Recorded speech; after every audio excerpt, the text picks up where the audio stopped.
Yo, I'm on the west side, which is the best side, and rocking with Sunday dinner, so grab your motherfucking plates.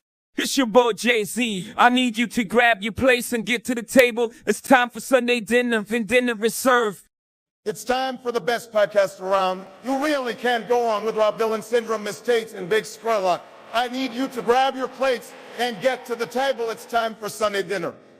I may have been the worst president ever, but I know a good podcast. When I see one, it's time for Sunday dinner. Grab your plates by the pussy because it's time to eat.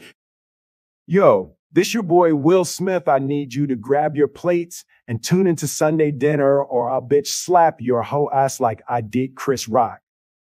I'm funny. I'm funny how? You know what's funny? What's funny is what's going to happen if you don't grab your fucking plate and get to the fucking table. It's time for Sunday dinner, you fucking great.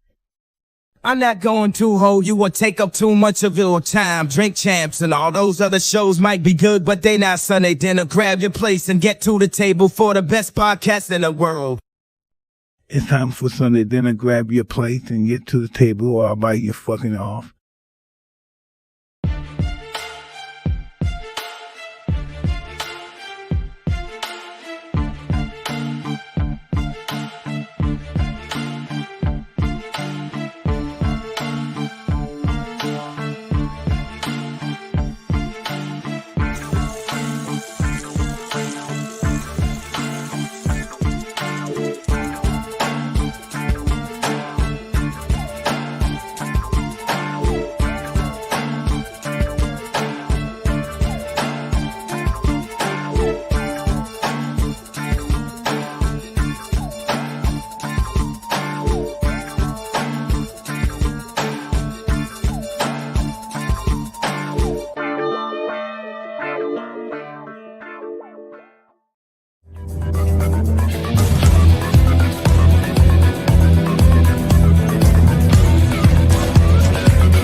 Sunday dinner episode one. Goddamn, Jungle Boys. Oh, Sunday dinner episode 116. I'm your host, Rob Vill, and I'm joined by a ragtag group of people I call the Pod Squad. Tonight is no different. We got a full buffet, I should say, no pun intended. We took last week off, so this week we're back better than ever. Shout out to Indy. You can't unsubscribe to us. Shout out to Indy. Hope everything's good with you out in Cheese Land. I'm going to bring everybody in. Rome's running late tonight, but he will be here. There's a lot to unpack. Fucking Diddy's diddying again. Diddy's diddying his diddy into things he shouldn't diddy it in. All types of toxic shit going on. Fucking Cardi and Offset unfollowed each other. Fucking Blueface fucking swabbed his baby, he says, and it's not his. He says Offset and fucking Krishan fucked during fucking the jail lockdown stream that Kai did. It's been a crazy couple weeks. So let's get into it. I'm gonna fucking bring everybody in. We got the one, the only Miss 5 Random Questions, Miss Sunday Dinner, a bunch of misses. Maybe one day she'll be a Mrs. Miss Bionca Tate. Good evening. See? I'm not the only one. I'm not the only one. That missus took me out. Jesus, hold on. Oh my God. What? We don't love these hoes. Oh, so hard. Her wig came off and everything. She had to readjust. Is it straight, y'all? Is it straight? Oh, Jesus. Hi. Good evening. Hi. Oh. Geez. Not to round out this week's panel, but to bring in the anchor of the show, the latest edition, the one and only, Big Scurlock. Yo, what the fuck is going on? Yo, what the fuck is up? Hi. Somebody say something good to me. You nasty, went bitch. you went into a real quick fucking public speaking voice, Bionca. You're like, hi. Hey, Scurlock got the best public speaking voice ever. It's when when he gets his customer service voice on, it's hilarious. Hey, Oh, we're no, talking no, about no, some no, talk no. nasty. I don't We know if he's charge you for that. trolling him, or is he just doing it to be nice because he was raised right? But I think it's a little with sense. it's a little both. Shout out to Trill. What's good with you? Hey. Was actually the guest on my last episode of Friday Night Live, but I'm gonna bring that back soon. What's up, man? The next one I'm gonna do is weird because I'm gonna bring I'm gonna do an episode with Vegas with Vegas Pizza, so I might have to bring in another host. So since I'll be part of the panel, but yeah, shout out to Trill. It's been crazy, guys. It's been fucking insane. We take a week off and everybody gets more toxic than they were before. But we're waiting for Rome. He's en route, maybe. Who fucking knows with him? You just said something. Yeah, he dropped in the group chat talking about why you capping or why y'all capping. I don't know what we capping. Hey, what is he talking about? Yeah, what the fuck? Who knows? You gotta be a little. You gotta be a little. You saw that, right? Is he mad? Is he? You saw that, Bionca, mad? right? Shout out to Big Joe Dean. You fuck with that shit, Bionca? Hey, Bionca, do you fuck with that shit? Do I fuck with what? What I just dropped in the inbox. I'm gonna need Yes, you on I that. will be asking you. Thank you so much. Thank you so much. Okay. Yeah. Jodine, what's good? How you been? It's been 2 weeks. What you been up to? What's been going on? You been fired from any more radio stations lately? What's up? How's your week been? Your last couple weeks? Yo, it's the holiday season, so Christmas is for the children. So I've been trying to entertain them with the wonderment of the Christmas season. We went downtown. They got a picture with Santa. They was giving away hot chocolate. I thought they were giving away wine. They weren't, so I had to buy some wine. They have an ice skating rink. So my oldest went and did that. Let's see. Shout out to Vanna. He's their barber.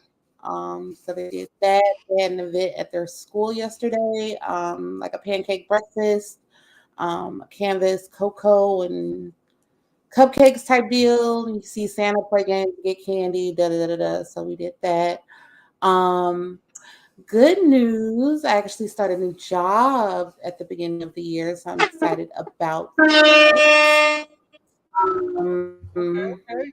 Always chasing that free money. You know what I'm saying? I mean, you got to work, but it's money out there, so y'all need to go get it. Yeah. Let's see what else. Still haven't started Christmas shopping. Haven't got presents. Fuck these kids. And I'm happy to be back on Sunday. We back in this bitch like we never left. How was your week, Scurlock? Well, we need to just do this shit together because we were always together. So how was our weeks? But then you take 20 minutes. So let's do all this into 10 minutes. So we have a 50-minute story drawn out. But I'm gonna say the same thing, and then you're just gonna say it and say it for 20 minutes. So how was our week, Bill? What the fuck did we do, man? Shit, besides going to San Diego. I had the week off school, which was cool. I was trying to study the script. We shoot next week, Monday the 18th into the 19th. Episode 2 of Vegas Pizza. We did I worked a couple shifts this week. I've been working on. I got this motherfucking stupid ass warrant that's been. It lay dormant since like 2009. It was just like gone. Like it wasn't showing up on anything. Like no. Like I was good. Like I got license in other states. I got motherfucking gun permit. Like there's no reason why this shit should be coming up. Now all of a sudden, it's been coming up since June. So any job I try to get now in Vegas, like contrary to popular belief, like Vegas ain't like the Wild Wild West. Like if you're on the run or you're dodging something, come here. No, because if you want a job or something, like every place background checks in some degree almost. So I've been kind of cock blocked by this warrant thus far, and I've been just taking little fucking side gigs like on this app, work while. A lot of it's like delivering shit like Hello Fresh, Factor 75 to Farmer's Dog. Tuesday mornings I deliver meal kits and shit, shit like that.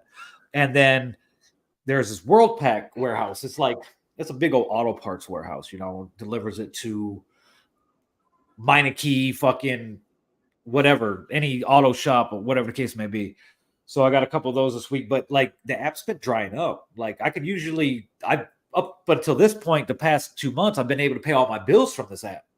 But hey, last week I got 3 shifts last week. This week 1. This upcoming week 1. So, but my warrant should be clear in 7 to 10 business days from last Wednesday or last Tuesday.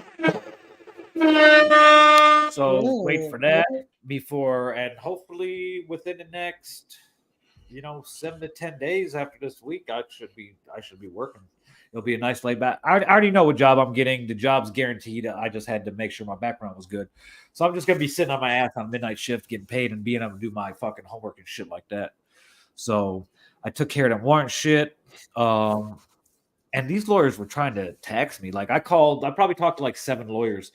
And then I talked to one of our boys, and he put me in touch with his lawyer because he went through some shit. He's like, hey, this dude hooked me up with my DUI case, hit him up. So I hit him up, and he gave me a good price.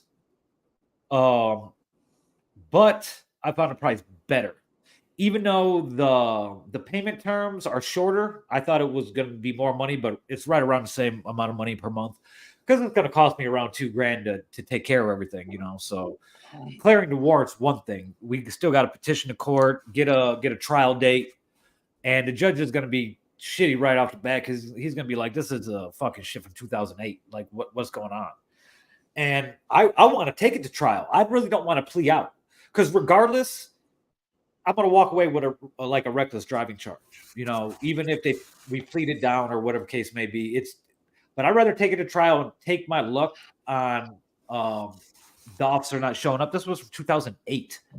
So there's a good chance. And this was a motorcycle cop that was probably in his early to mid 50s. So A, he's retired, and B, he might be dead.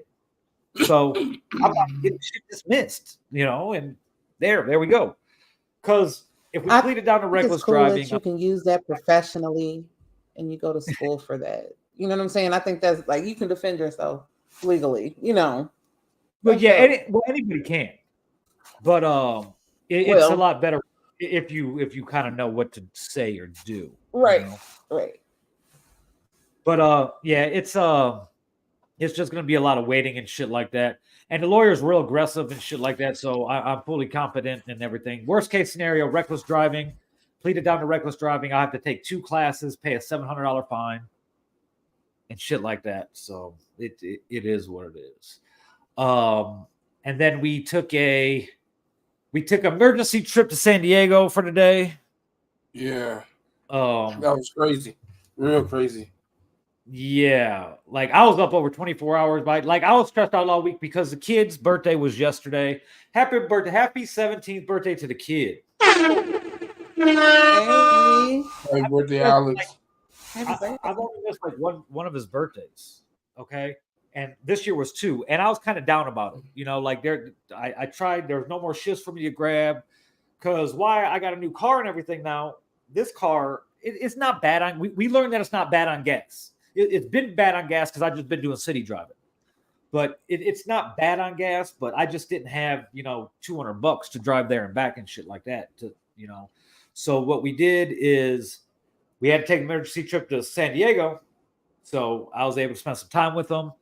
Went fucking like, yo, you want to grab some dinner? He's like, yeah.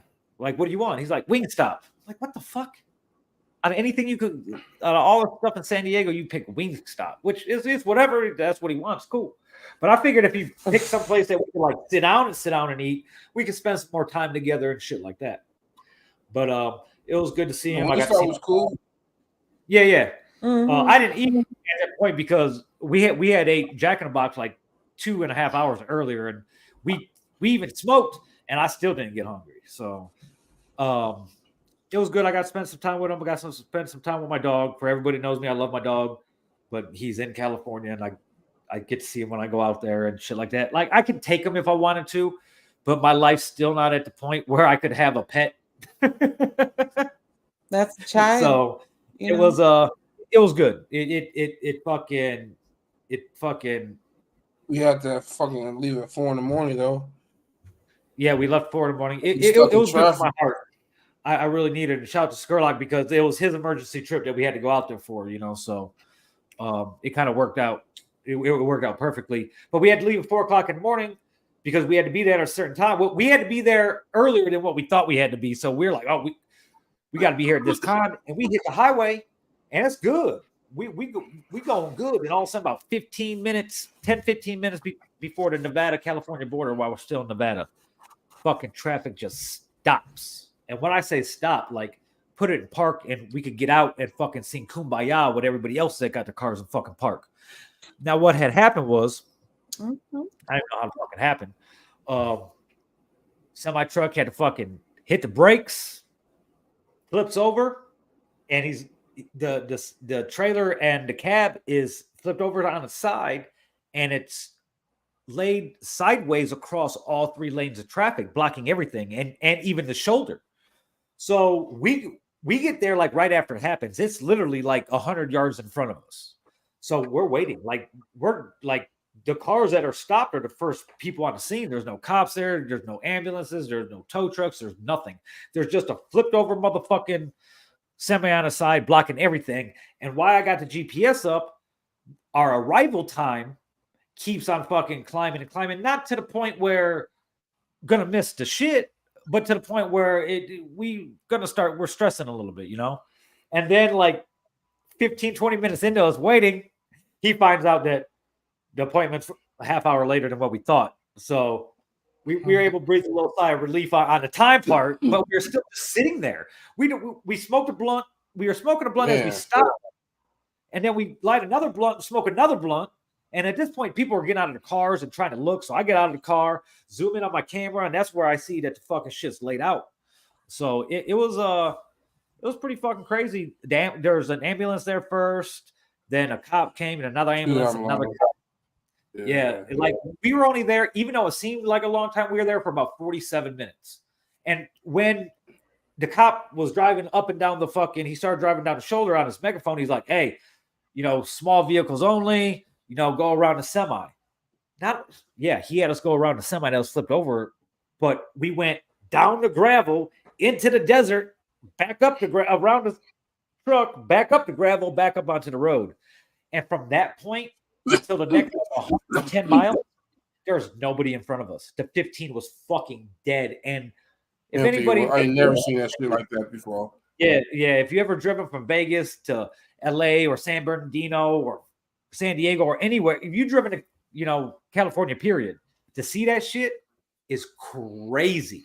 It was fucking really eerie. Like, I'm like, I wanted to speed like a motherfucker, but I didn't because there wasn't anybody ahead of us to hit the little shit on Waze to be like, yo, there's cops here on the side or something like that, So, but just kept up with traffic. We ended up making good time and everything. We ended up getting there almost a time. We got there 15 minutes later than what we would have got there if the accident didn't happen. So we made up plenty of fucking time. I still would have been on time if the appointment was earlier than what we thought. Yep, still would have been on time. So got that all taken care of.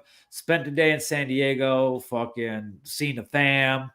Got a little emotional, fucking chilled at the water for a while, smoked, fucking then we had to leave. We left around 7:30.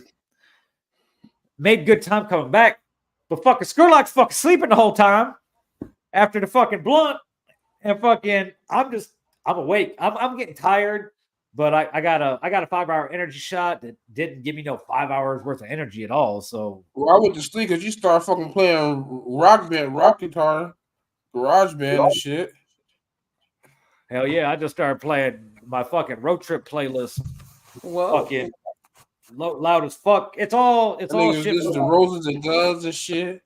It's shit from like 1968 to fucking 2012 is everything from classic rock to 90s alternative. Oh yeah, I remember this guy's white. Gangster shit to all types of shit. Yeah, I'll be playing that drill shit. I listen to nothing but Dirt and Future. So like it'll be a bunch of Metallica, then it'll be like fucking Twisting the Speed Not Mobsters Mobstability album. Then I'll go back to like some fucking 80s fucking rock. Then I'll go. I ain't hear no Dirk the whole trip. That shit was crazy. That's not on that road trip playlist. Joe, what we eat for breakfast though? We didn't really. Oh, we did McGriddles on the way. 2 for $5 McGriddles. We did 2 for $5 McGriddles, Joe. We lost it too. Can I ask a question? Yeah.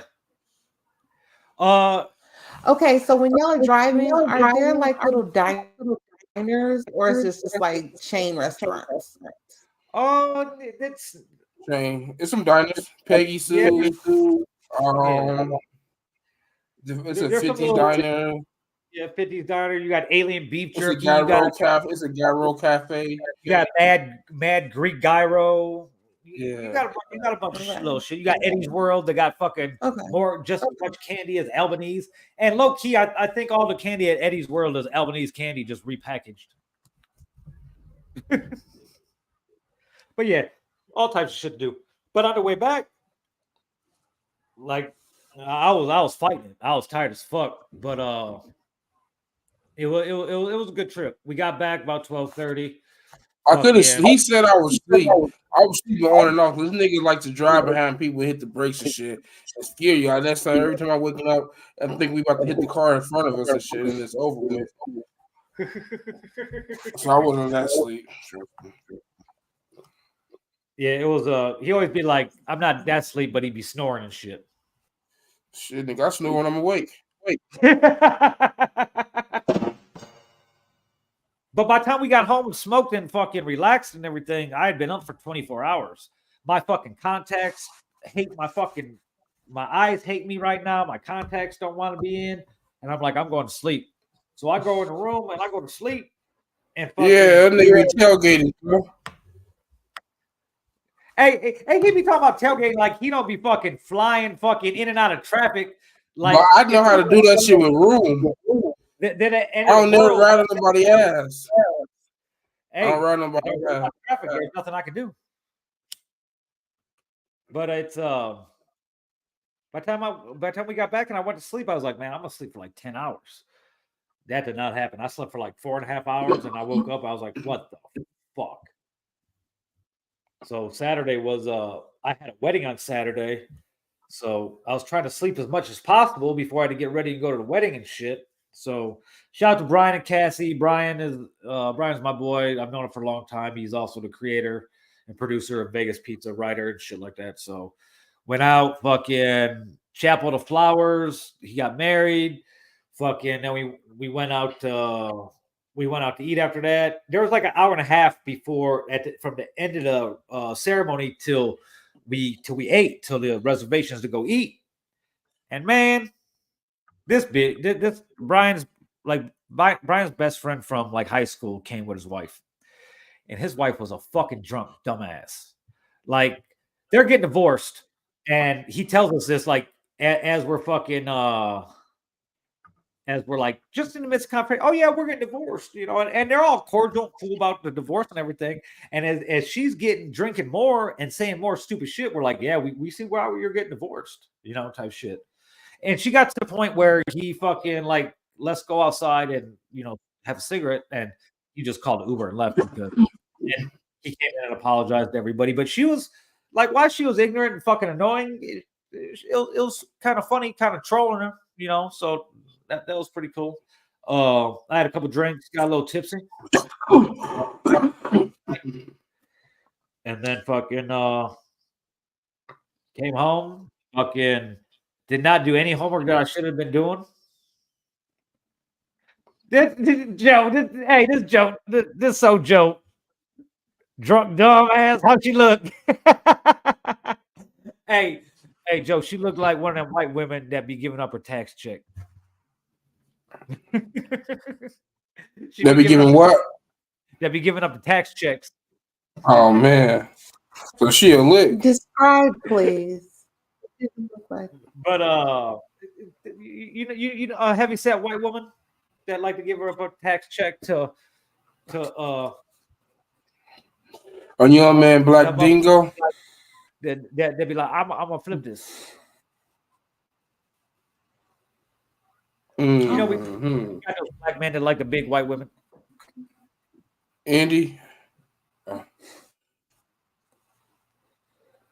But yeah, it was. It's not just him. I drank. I hadn't drank for a while. It's been so I had like 3 drinks, but they were strong ass drinks. So I was feeling pretty good. Fucking got home. Fucking I don't even fucking chilled for a little bit, smoked, and then passed out. My sleeping schedule has been the weirdest it's ever been in my entire fucking life. Like I can't even explain it. It's like just 3 or 4 naps throughout the fucking day, and that's exactly how it is. And I'm like, what the fuck? I told Scurlock the other day, I was like, maybe I need to start just smoking sativa during the day because fucking we smoke. No, like, you just get old, nigga. That's all that shit is. We smoke and we sit at the table. I'm just sitting in the chair, and I get tired of sitting in the chair so much that I'm like, I'm gonna go lay down for a second, you know, and I'll start scrolling as I'm laying down or reading, and next thing you know, it's fucking 4.5 hours later, and I'm waking up. Like, bro, fuck. I be screaming that nigga name. So it's but other than that, it was a good 2 weeks. Fucking just trying to get this fucking just trying to get the script down and shit like that. Fucking looking forward to shooting this fucking episode already and moving on to episode 3. Yeah. Anything else you want to add to that, Scurlock? Nah, I'm high.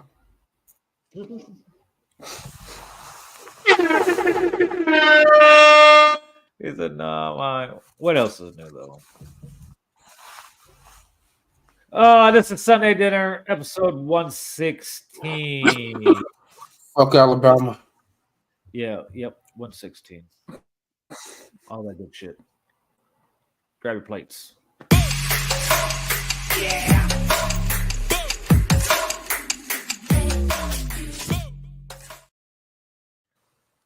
Hey, this Jungle Boy smoke, nigga. You niggas ain't smoking this shit, B. I swear to God, you niggas ain't smoking like me. All you niggas little Rudy Poos. I don't give a fuck what you smoke. I don't give a fuck who sold it to you. Y'all niggas ain't smoking like me. No. Yeah. No matter what happens. Like people can talk on Facebook all they want, but there's hard pressed to find anybody out there smoking better than us. I swear to God, B. Really? I ain't even trying to be arrogant like that.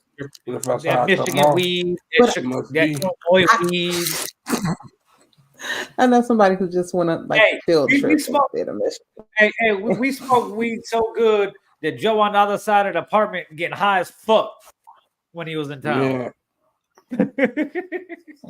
Wow. Hey, Joe just sitting there like Vegas, this. You say? Hey, he didn't say shit. He just sat there like,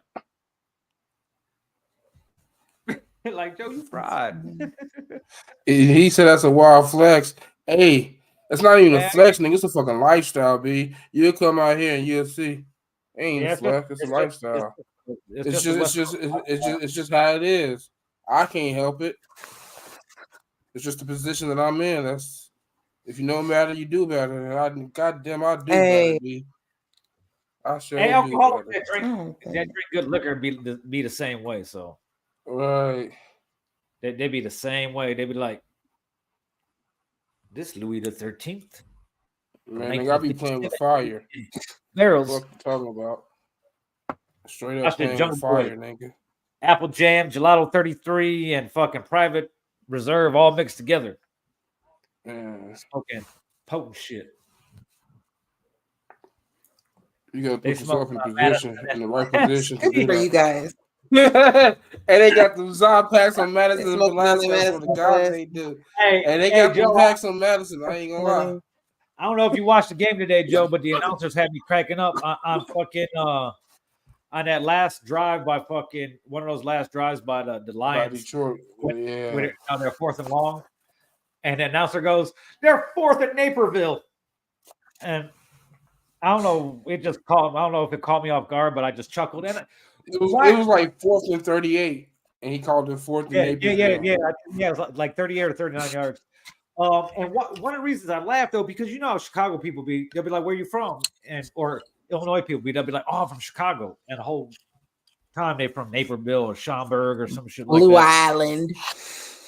Like it's Blue Island's. If you from Blue Island, you may get the pass. You live in Chicago, man. If you live in Blue Island, you live in Chicago. Man. Fuck.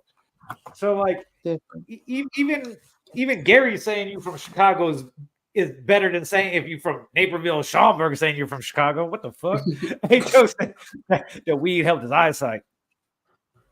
And that nigga Joe was high the whole time, eating up everything, B.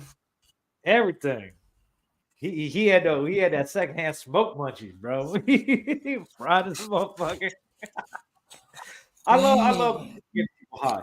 You know what? I love getting people high, and I love showing them places for the first time.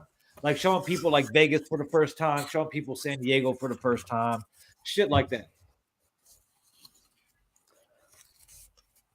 Cause y'all be going into like the desert and like mountains, and you know what I'm saying. We Stuff be you doing really don't see. what people that live here do, not just like, hey, this is what people come to Vegas. They go to the strip.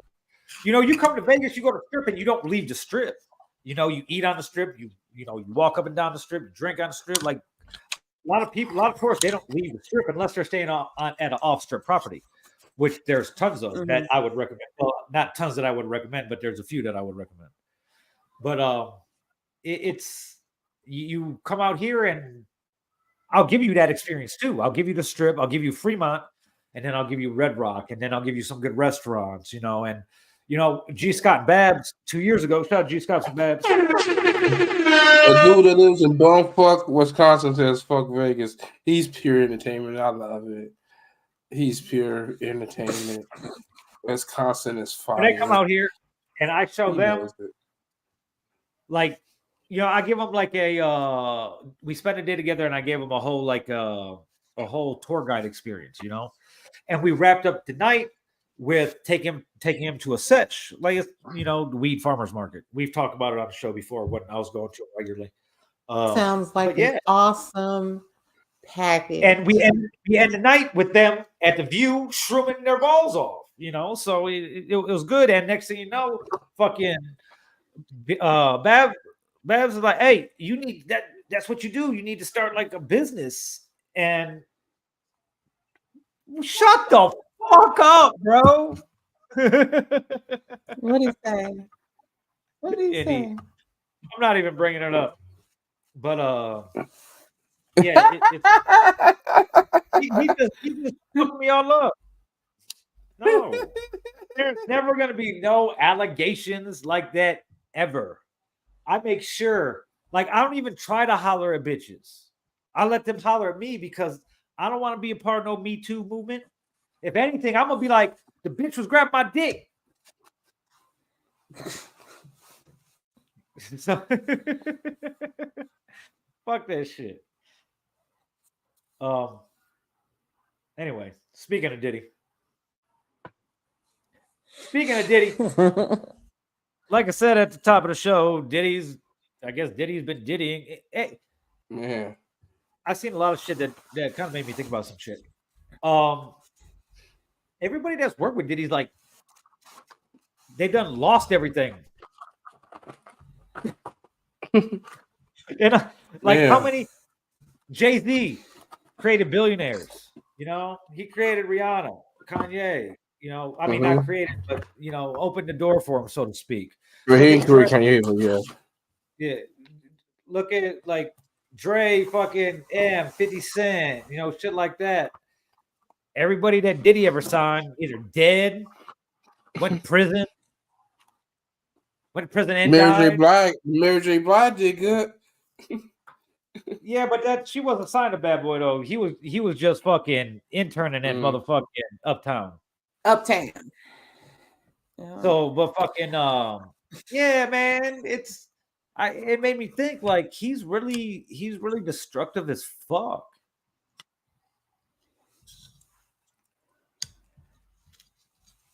So it comes out. Hate to think this is don't just feel bamboozled, led astray, No, because he's always been fucking weird.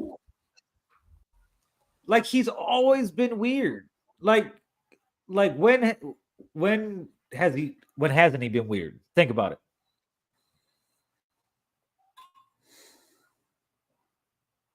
Diddy did it. That's all I gotta say. Diddy did it. Diddy did all that shit. Diddy's been Diddying his Diddy in places that Diddy shouldn't be Diddying.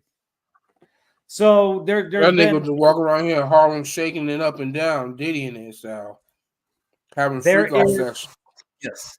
There's been another allegation, this time by a woman who was said she was 17 when it happened. Now, it's crazy where this could go. Because we've talked before that charges could still be filed. States, the feds, whatever. They could, just because Cassie dropped suit, don't mean it can't be picked up. And with more allegations that come out,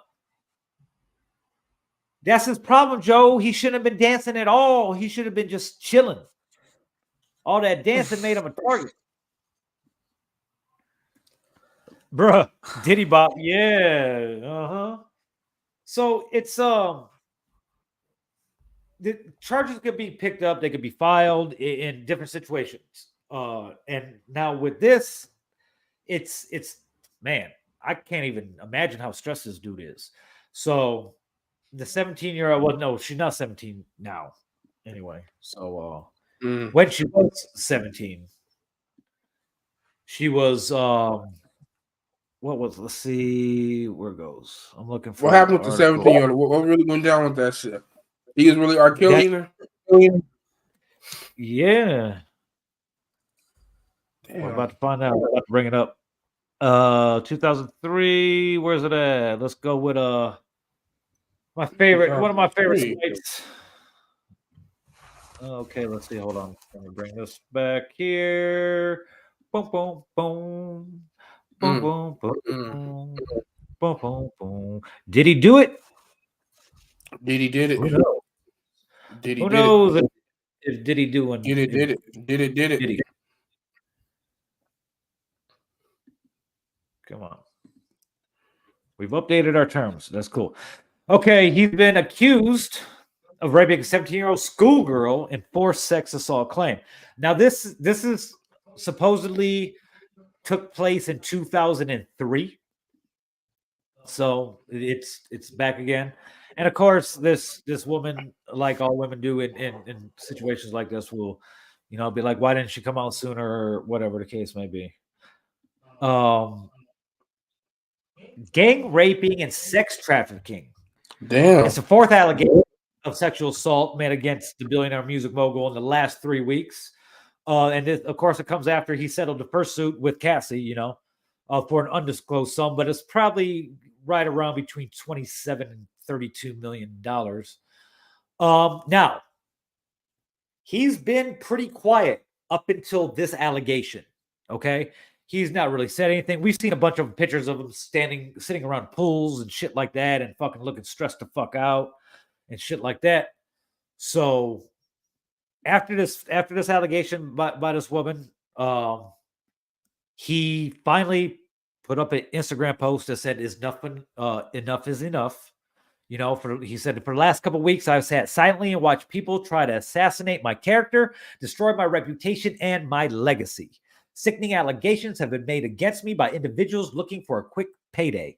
Let me be absolutely clear. I did not do any of the awful things being alleged. I will fight for my name, my family, and for the truth. Now, at that point, that's when he know he fucked up. Yeah, it was at that point where Sean Puffy Combs knew he fucked up. Yeah, he guilty. He might not be guilty of all of it. Apologizing, but he's guilty of some of it. Making statements. You done. Now, this picture that you see right here is the picture of him and Jane Doe, the one that's accusing him of the gang rape and everything from when she was 17. Now, this picture is from that time when she was underage. So, even if you're not raping or sex trafficking, or why you're letting a 17-year-old sit on your lap like that with those booty shorts like that? I think that's a skirt, Mr. Combs. Man. It goes on to say, the latest accuser, Jane Doe, alleges that when she was 17, she was drugged and raped by Combs, his longtime lieutenant, Harve Pierre, and another yet unnamed man back in 2003. The filing includes a photo of the accuser referred to as Miss Doe sitting on the lap of Combs, then 34. An alleged assault left her suffering significant emotional distress and feels of shame that have plagued her life and personal relationships for the last 20 years. She claims in the lawsuit that she was in high school and out with friends at a club in Detroit, Michigan in 2003 when she first met Pierre, the former president of Bad Boy Entertainment, who told her she was hot and insisted that his best friend and brother, which is Sean Puffy Combs, would love to meet her.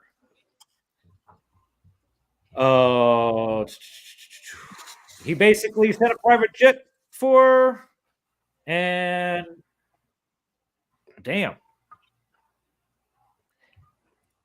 Okay. Hold on, guys. This is crazy. Man. He used a private jet to bring her.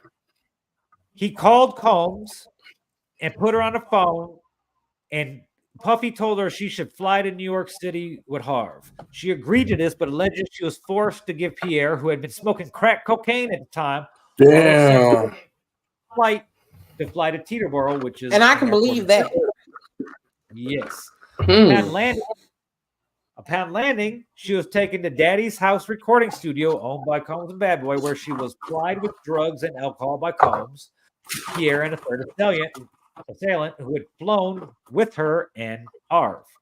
And here's another picture of her in the booth.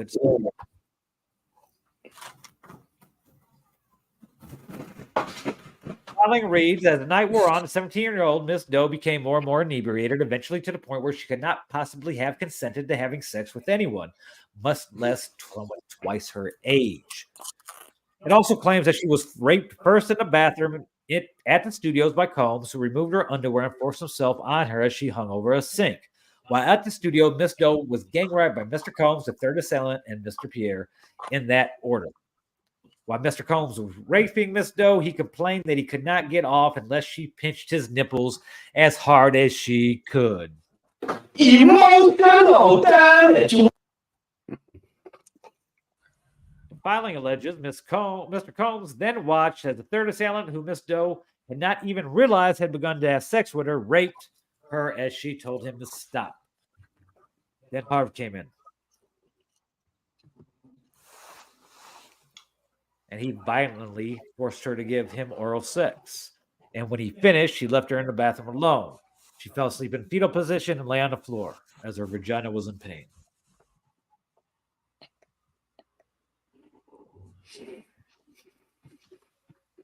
The filing includes 4 photos. And she was prompted to launch a legal action following singer Cassie Ventura's suit against Combs. That nigga sick. I have a question, and I always ask Yes. this when they're underage, when they're under 18. Where were her parents? Like, what was the story that was just like, oh, I'm about to get on this jet and go to New York? You know what I'm saying? Like, well, she lived in Detroit. Detroit at that time was fucking real wild in 2003. So, I mean,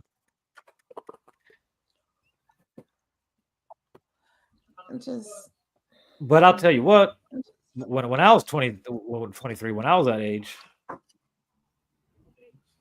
I was able to basically do whatever the fuck I want. I had no parental supervision or whatever. Right. All right. She was It was just 17. me being You able to know. what the fuck, yeah. So yeah, it's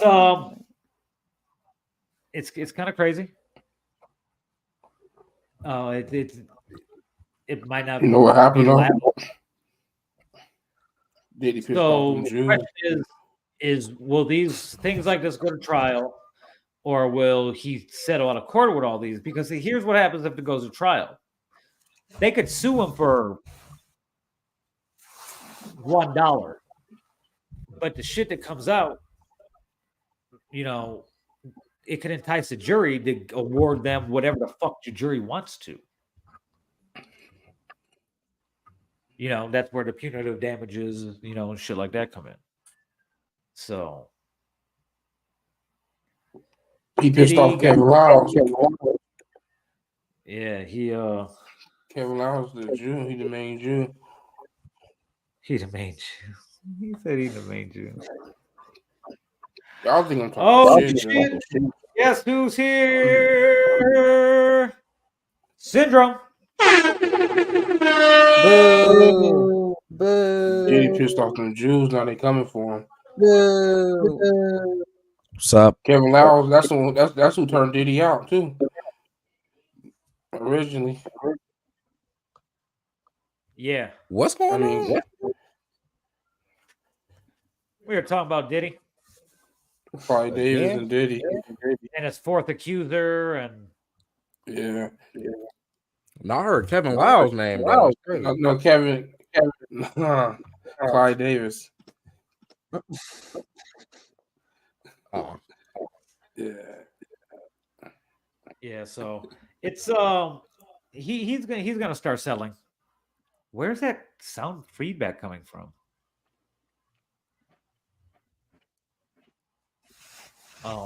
We'll see what happens as he scrambles, because he's already what I just read something earlier that he got some kind of e-commerce thing that 18 companies have fucking pulled out of, and he's already been dropped by all types of shit. He stepped down from his role at Revolt. Diddy's cooked, Joe. That nigga's cooked. He's fried. He fried. Yeah, he gonna. He definitely gonna have to bust out the checkbook either way. Whether it goes to trial, whatever, or he settles, he's gonna settle. Because if he goes to trial, he's gonna lose everything. Because that's how many trials. Like how many trials do you? It's like surviving P. Diddy, baby. Yeah, if he goes to trial with all three of the other accusers right now, it's gonna be a movie. And he's guilty in all three counts. The jury could give each one $300 million each. You know, he give $1 billion to these motherfuckers. You know, we'll see how long that we'll be talking about this, because every time we think that's about it, this motherfucker's it's some more. Hey, so when Diddy was having these freak offs at the freaky off mansion, where was his kids at? They never lived with him like that. They live with the mother. Yeah, the one that don't look like him on the run, because he look like he a freaky motherfucker too. I swear the light skin one. I swear he might have got some of that in him from Diddy. Where are the little boys that is coming forward on Diddy yet? We haven't got to that yet. No, nobody had nothing yet. No men. Okay. No man yet. And now with the 17-year-old, that's crazy. That's the one that he took across straight lines, right? Well, he didn't, but Harv did. Under his direction. That's crazy. Yeah. And they working with that same Jew, right? The same lawyer, right? That Cassie had, right? I don't think so. I think it is. Might have been filed in a whole different jurisdiction too.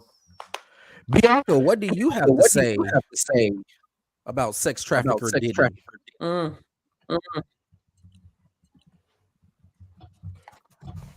Here's a great time for some women's perspective. I'm sorry. You don't got shit to say? A woman's perspective. All right, moving on. Give a perspective that. Moving on. We don't have to stay here, guys. If I had the opportunity, if that was set up for me, I would go. If I was 17, if my 17-year-old me would have went. And 17-year-old me would have been down for get down for whatever. That's puff. So you say from when that you were 17, perspective, you would have I'm let just like, you would have I don't know. sex You know what I'm trafficking? saying? I would have gone. What are you I saying? would have gone. That's crazy. And it's like all women. So you saying Diddy is not at fault? They want to. What are you saying? Are you saying that Diddy is not at fault? No. I hope that this young lady is taking responsibility for her part in it. You know. Wow. I'm sorry. So we're blaming the victim here. We need a new woman to come on and say woman stuff. Bianca's wilding right now.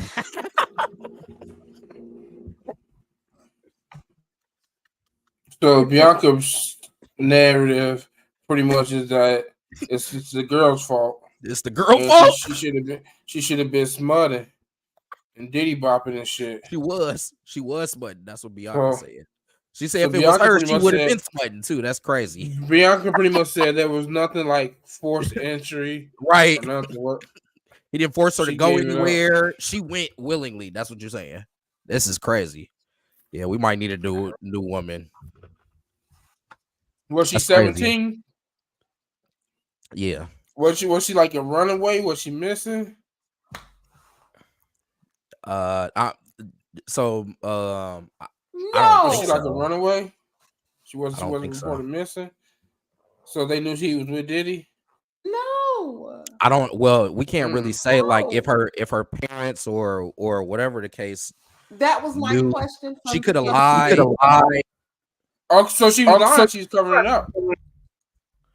No. She could have just lied about covering up and had them develop because you know what I'm saying? Because she wouldn't want her parents to know what she was doing, like all teens do. Like when I was, so she didn't want her parents to know what she was doing, so she wasn't afraid of her safety, and it wasn't nothing that she wanted to tell her parents about. So she was just doing it, so she wasn't afraid. So she didn't think to report it to tell no one. That would be unfair to a high schooler to make those type of decisions accurately in real time. We all have probably something bad happened to you before. I definitely have. Don't tell. When something bad happens to you, don't tell your parents. Yeah. Wow.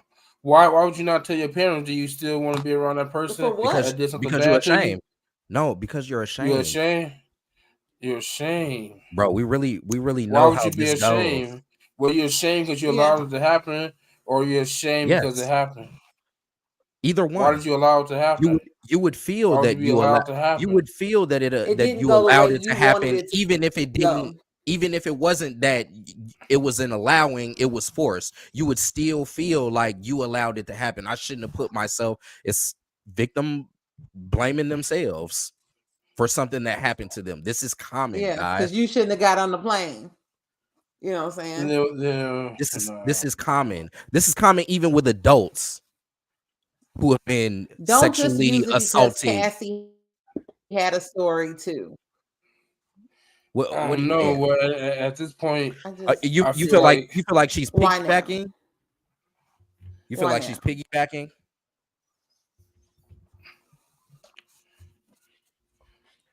I mean, I don't really have an argument to that. This is how it happens. So now you bring it up after Cassidy does. No, me too, and all of that. And if you feel disrespected, but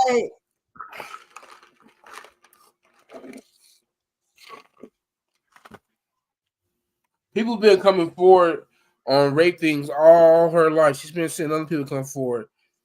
What makes it? Oh, because Cassie comes forward. How come when someone else did it in 2010, you ain't come forward? You've been coming forward every year. Because when that happens and it's someone that's famous, it allows for more believability. Yes, that it happened, especially that there wasn't a judgment. It didn't go to trial, but he settled. It looks a certain type of way in the eyes of the court, and so that's could be what is she, why is she she came pressing forward. charges, or she suing him for money? Either one. He's probably gonna settle. He's gonna get some money. She gonna get some money from it. Yeah. Nobody ain't pressing no criminal charge. She getting paid for her services. She okay with it? That's all she wants to. You guys are wilding right now. Yeah, pretty much. Y'all are wilding.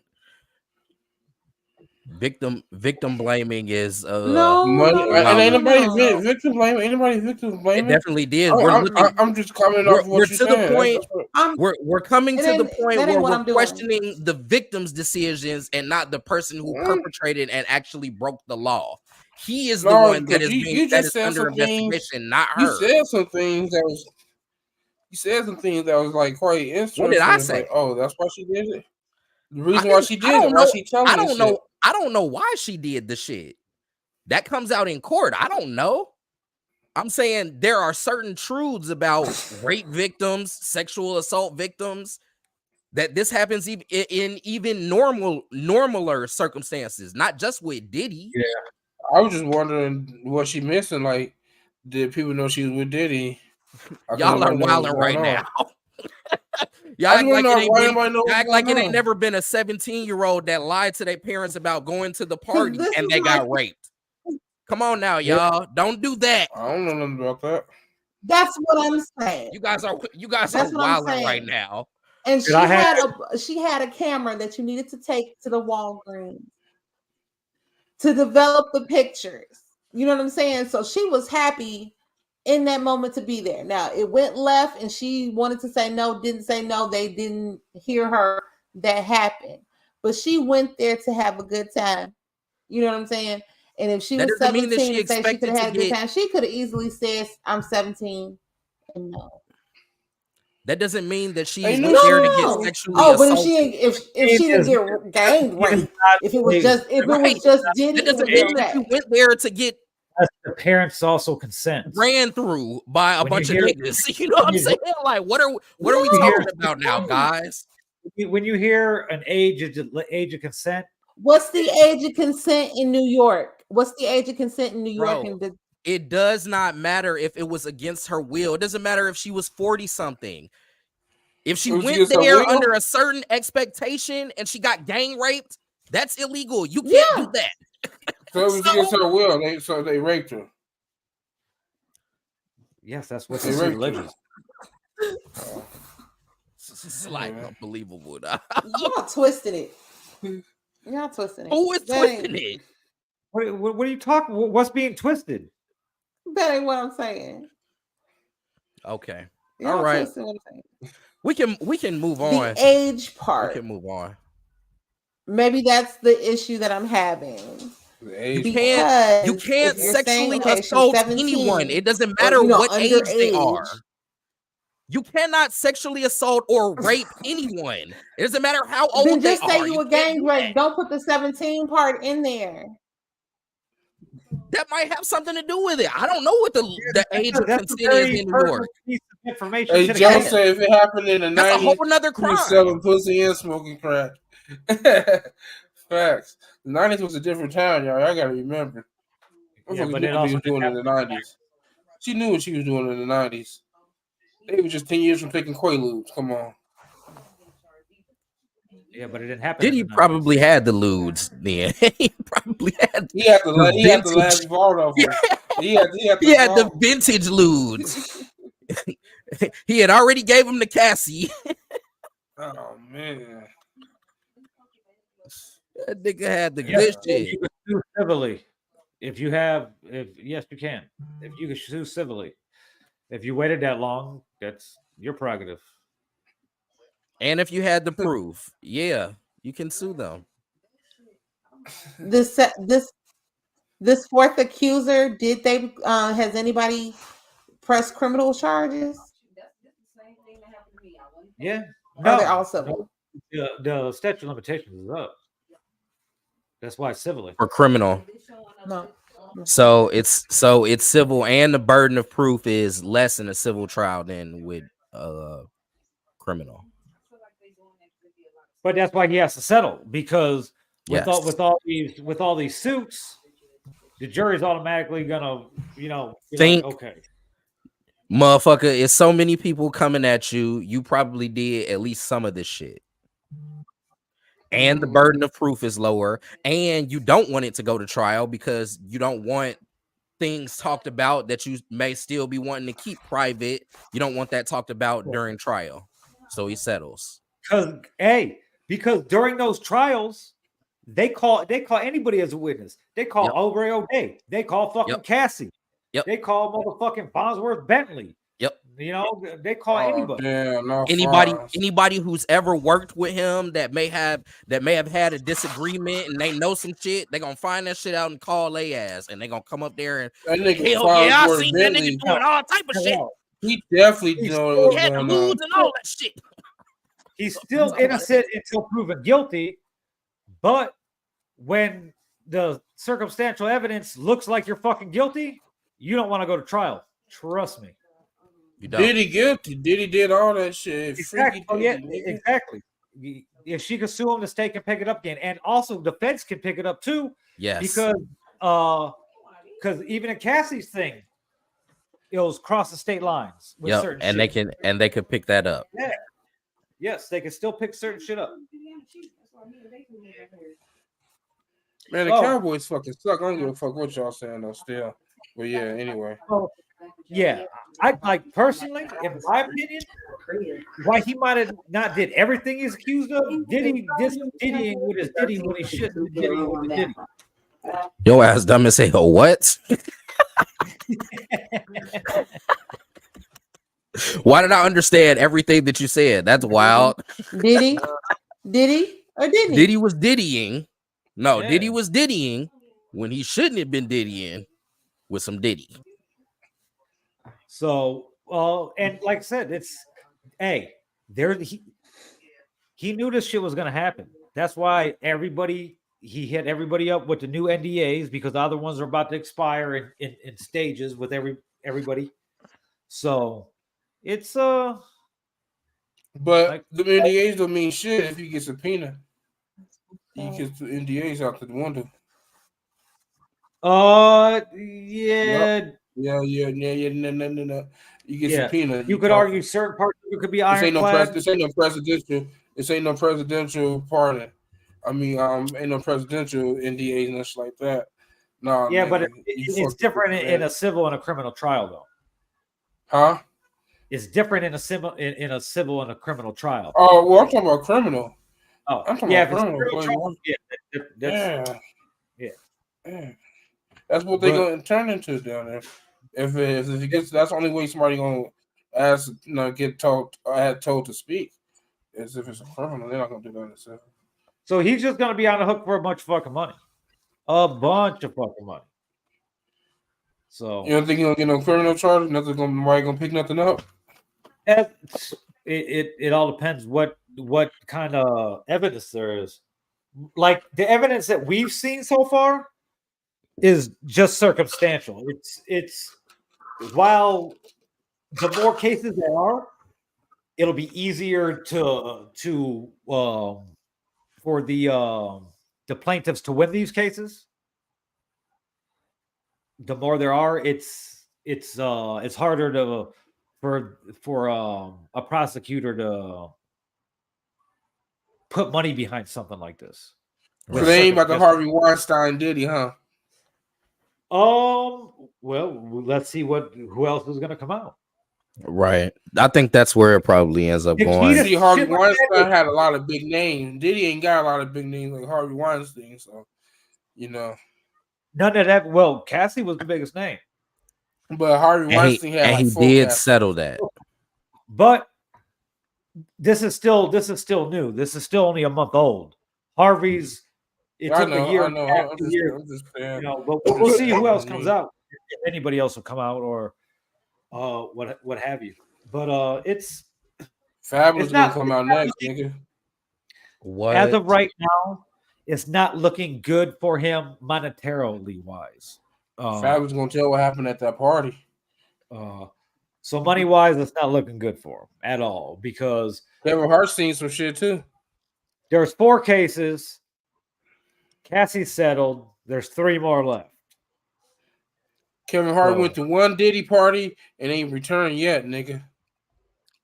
That says a lot. Farnsworth worked for that motherfucker, quit, and ain't been seen what Diddy since. Farnsworth seen that shit. He seen what happened. That nigga know what happened. He's like, I'm out of here.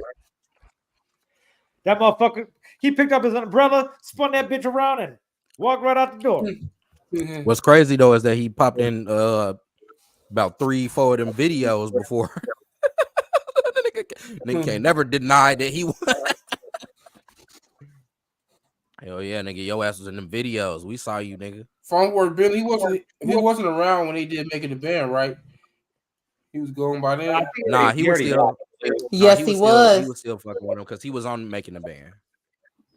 Was he? Oh, okay. Oh, yeah. Yeah, one of them. You know, he did. You know, Diddy did like he did 3 of them. So in the first video, the first one he definitely. Yeah. So we still gotta wait and see if anybody else is gonna say anything or what. Like he wasn't around for Identity King.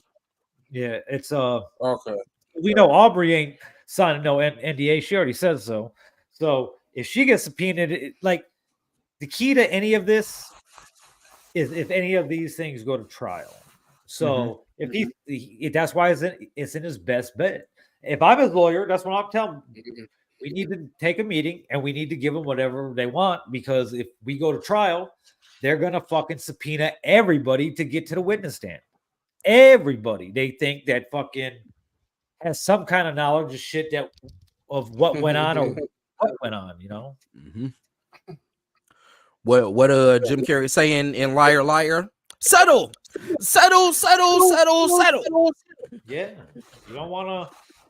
you don't want to fucking cause like Rome, you weren't here when we first started talking about it. I don't know if you were still watching, but say it goes to trial, he's found guilty. Say, girl sued him for $30 million. The jury could be like, boom, you get that $30 million. But then the other fucking damage is you get fucking, we're giving you fucking $457 million. Now, why Diddy could appeal it, you know, and in certain states, there's a cap on how much you could get. The judge might be fucking disgusted by the fucking shit, and they might be like, fuck it, gotta give this motherfucker $500 million. So he's already losing money. And he definitely be fucked in because then everybody else, that lends credibility to everybody else who filed charges against him or a suit. Yeah. So now he has to go through those trials or whatever with the fact that he got convicted in another one of the same type of shit. And the thing about it, Diddy is losing money from every way that he has. He don't make money. That's why none of these people got their publishing because that's how he made money. And now that publishing's gone like that, he pays more. You know how much he pays for fucking sample clearances and everything? You know, and shit. Like, you know, Sting gets $5,000 a day. Diddy don't get nothing. Fucking, I'll be missing you. Fucking Diddy don't make no money off that. All that shit goes to Sting, and that's one of his biggest, if not his biggest song. So he constantly has to do something. You know, the Ciroc deal, being the face of Ciroc and all that, launching Revolt. You know, whatever investment says he has, but his fucking he's not going to be a billionaire anymore after this is over with. You know, there's a good chance that he loses half of his fucking net worth or more. This could bankrupt him. God damn. But it all depends on if this is the end of it, and I'm thinking that it's not going to be. What they need to for do some is, reason I had a feeling it wasn't. Because it's never. Is this the end? Didn't he make that song? Yeah, he made that song. No, I don't think so. No, it's gonna get worse. Worse before it gets better. Oh yeah. Damn. Yep. The storm. You know, the storm. This is the calm before the storm. Before the storm. Damn. Yeah. So he's just gonna be handing out checks. All he's gonna be doing, handing out checks and not talking, because he hasn't said anything up at all until this fourth allegation. Yeah, so, he put that. What was that? An Instagram post or whatever? Yes. Or was it on Twitter? I don't know why he did it, because that looks worse for him. Should look stupid. Yeah, like we already think you did it. Like, I'm gonna fight. I'm gonna fight with my checkbook, bro. And this is just the beginning of his troubles. Let's not forget about the fucking all the shit happening out here on the West Coast. So rounding them up. What's gonna happen with that? Yeah, fucking.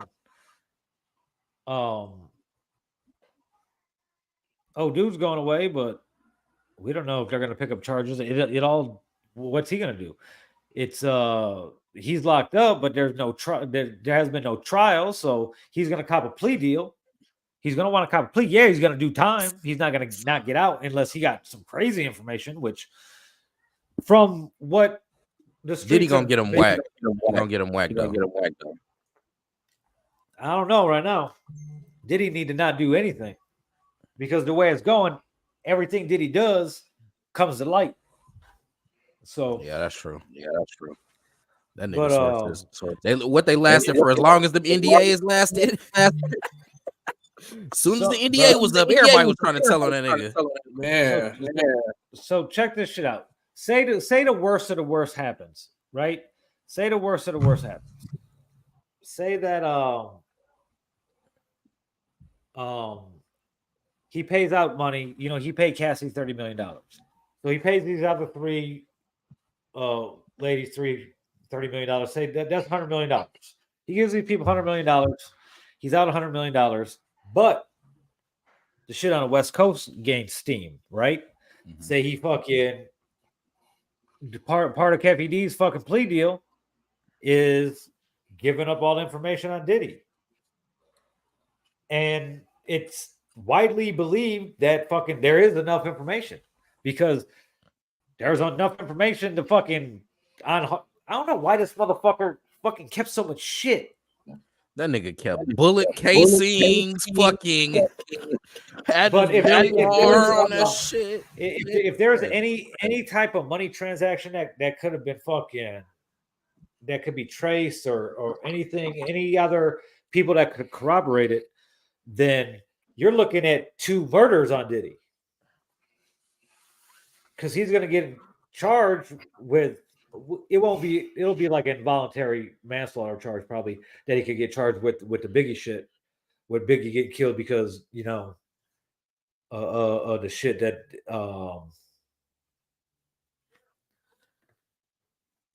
didn't get paid for the pocket, but that's definitely true, Joe Dan. If everything fucking fuck you, Indy. if everything went as bad as could go, that's what he's looking at. $100 million out of his pocket for those 3 women. And then murder charge. Yeah, you gotta fight off the and conspiracy. Conspiracy. And the whole pocket big thing is conspiracy. It's hitman for hire type shit. That's a bunch of charges. That's a bunch of charges. Yeah, he's fucked on that one. He would be fucked. It would be all top charges. It would be all top charges. Oh yeah. Yeah, that's crazy. Yeah. Diddy's life is stressful right now. Very stressful. What does Carisha do? He's been seen with another lady. He's been spotted with another young lady on a jet ski in Florida. Does he still What pay does Carisha do? She gets pissed on. That's what she does. That's what I was about to say. Does she keep drinking his pee? Or whatever. So I don't on request. Yes, she does. Yes, she does. The question is, has she been around long enough to see crazy shit? Because there's probably a different level of crazy shit for her because she like getting pissed on. So she enjoys it. So there's that. She really does. Who knows?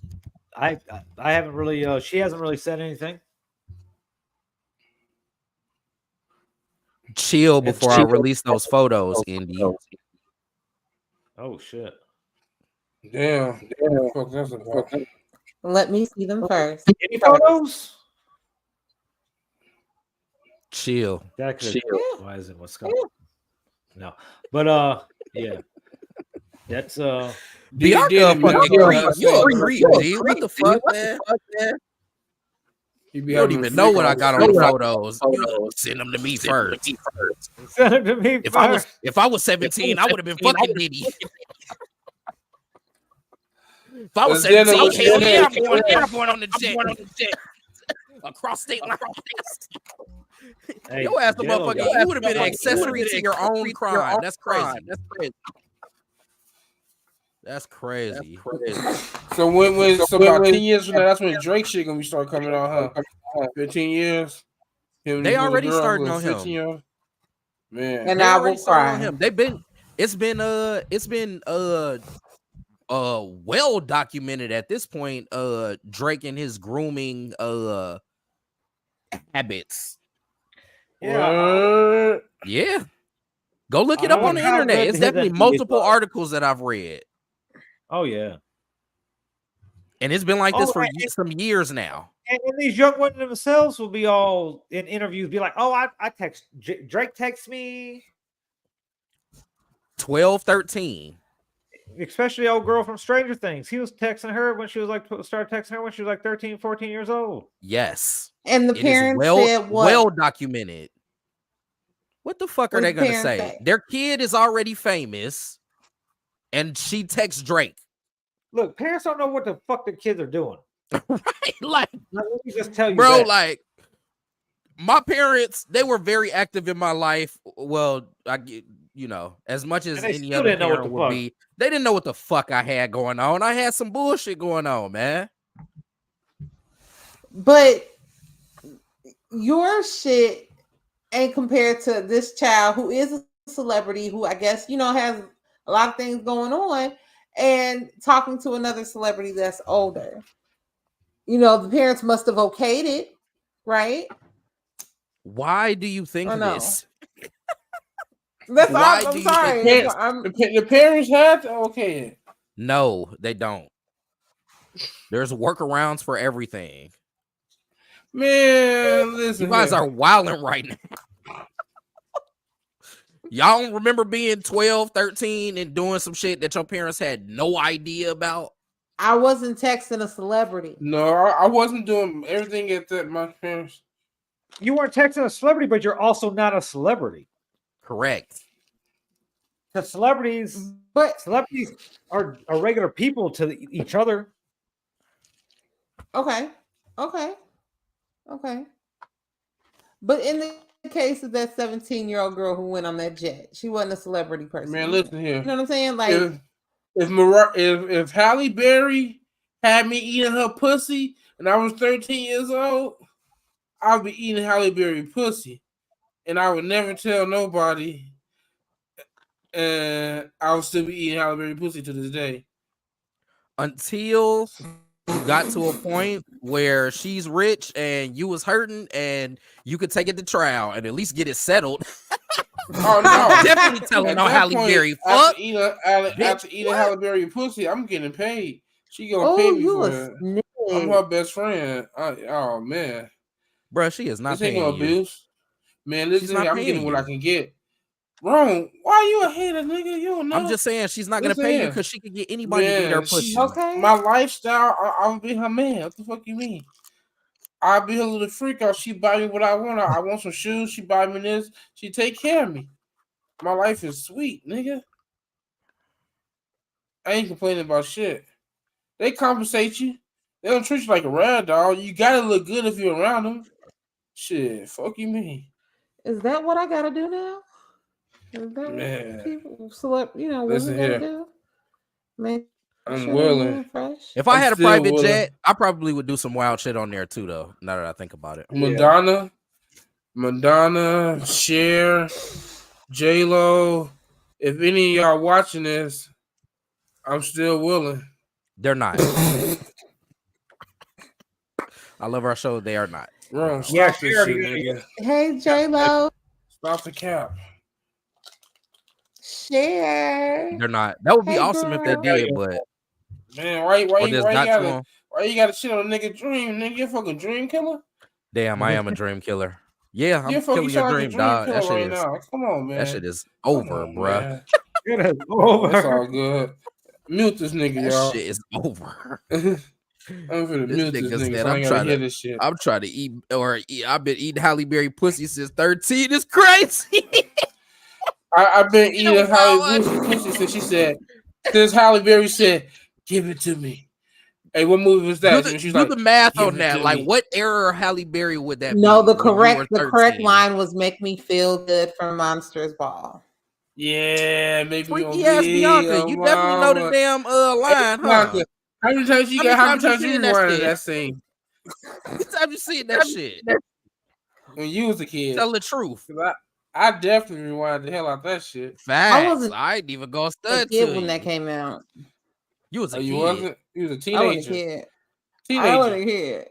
You wasn't no fucking kid. Yeah. You was a teenager. You definitely was. What, 16, 17? Oh, yeah, I was a teenager. I said, yeah. Okay. Yeah. I was about. Yeah, you rewound that shit. Don't act like you rewound that shit. Porn, you know. Yeah. that was free porn though. What's the line again? What's the line again, Bionca? You quoted it verbatim. Man, she sounded say it again. Say how she said it too. The correct line is no.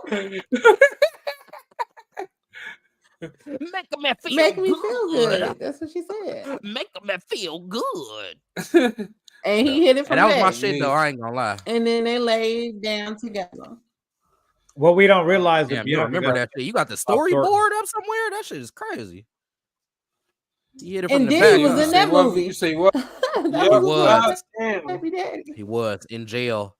Damn, that's like fortuitous, dog. Damn, that's fucked up. I hope he don't end up like a part that he played in a movie.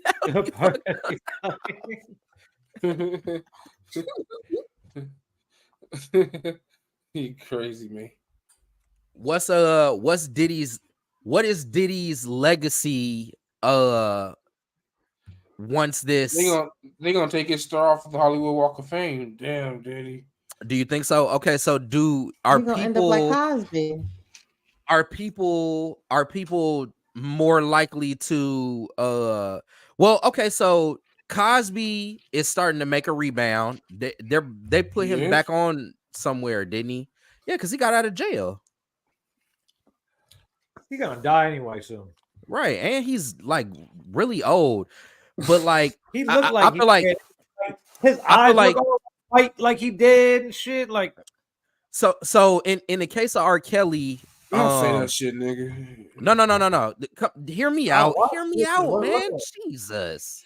I'm talking In about the Bill. case, Talking about he about to die soon. That's oh, what it looks like.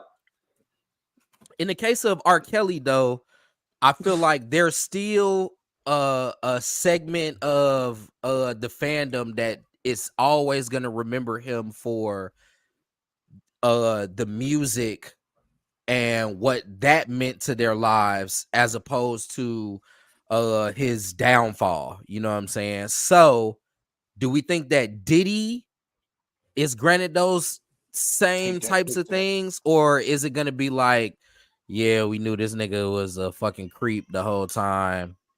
Yeah, it Fuck is. his It do hit music. different when we kind of know Diddy been a creep though. Yes, It- it does. R. Kelly is he's a bit of a different His because was a different. Yeah, you right. it's But it different. was like it wasn't like Diddy. I mean, it didn't hit like Diddy shit. Just hit different, nigga. I think everybody agreeing with this shit with Diddy. Normally, R. Kelly had a back and I didn't let you say Well, shit. what about Russell Simmons? Everybody talking about Is it like the same Fuck thing Russell there? Simmons. That nigga Yeah, we don't. in India yoga doing yoga and shit. Again, I think that we're always gonna remember the art created. Diddy kind of has like he has more of a Russell Simmons. Yeah, he has more of a Russell Simmons build than an R. Kelly build. Like, we remember Diddy for some music, but most of it is that he found the people that made the music. Diddy you know had Tupac and Biggie killed. Fuck that nigga. And then everything else come after that. That is also true. If that comes out, he will be forever remembered as that, and not for "I'll Be Missing You." Matter of fact, that puts a whole new light on that song. That puts a whole new light on that song. Yeah. It puts a whole new light on all of the things that he did that carried Biggie's name. You know what I'm saying? It's like, damn, you're a real shitbag. So He's definitely a piece of shit. for sure. And that's why he don't fucking care about not making no money off that song, because he's like, whatever. He did it for the public perception. What, the Love album? Didn't he get nominated for a Grammy too? They need to see, man. That's the shit I be talking about right there, man. The Grammys, Diddy a parasite. They had no idea that shit was gonna happen, huh? They still nominate this motherfucker. What if he win?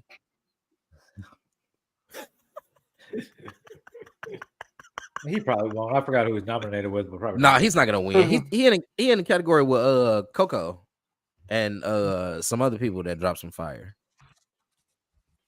He ain't gonna win, but still, he should put that in the song. Nominated for a Grammy and I'm accused for rape. You gotta find some. Yeah, he's he been quiet.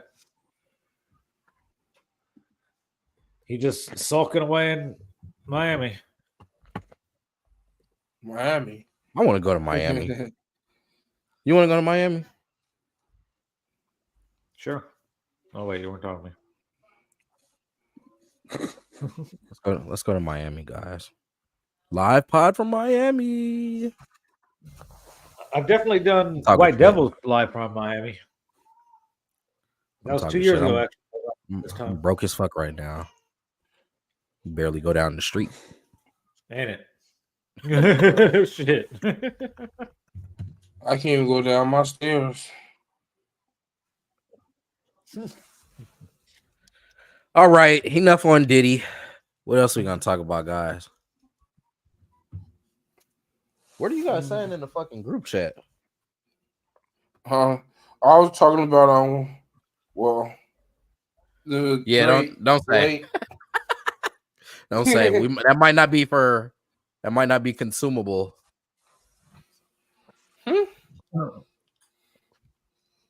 What might not be consumable? Whatever you or anyone put in the group chat. Oh no, it was about Christian Rock and Offset. Fucking. Oh. and the Cardi B cutting her hair because her man cheating on her. And she unfollowed him on Instagram, and he unfollowed her. And that they was both at the same party on the same night. And Offset knows, and Blueface knows exactly when they fucked at the time. In the location. Because, of course, he has her phone tracked.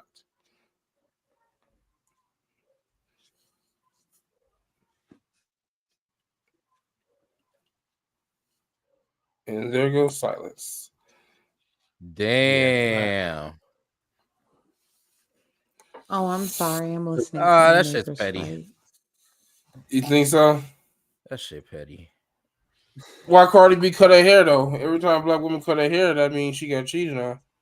Black women change their hair every day. No, not that That's bob. not true. Not Okay. that bob that she got. Not that cut. That's the her black woman cut.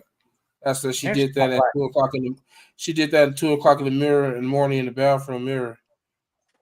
Crying. Listen to some Keisha Cole and Mary J. Blige. Any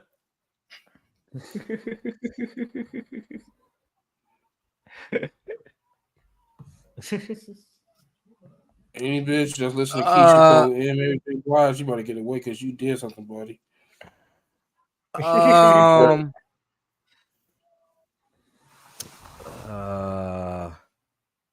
Nah, it ain't illegal phone tap if y'all on the same phone plan and she got the family sharing on location.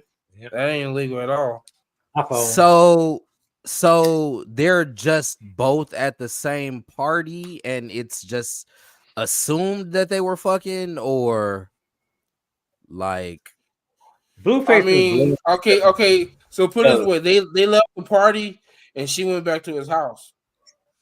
And there's evidence that she was at his house that night. So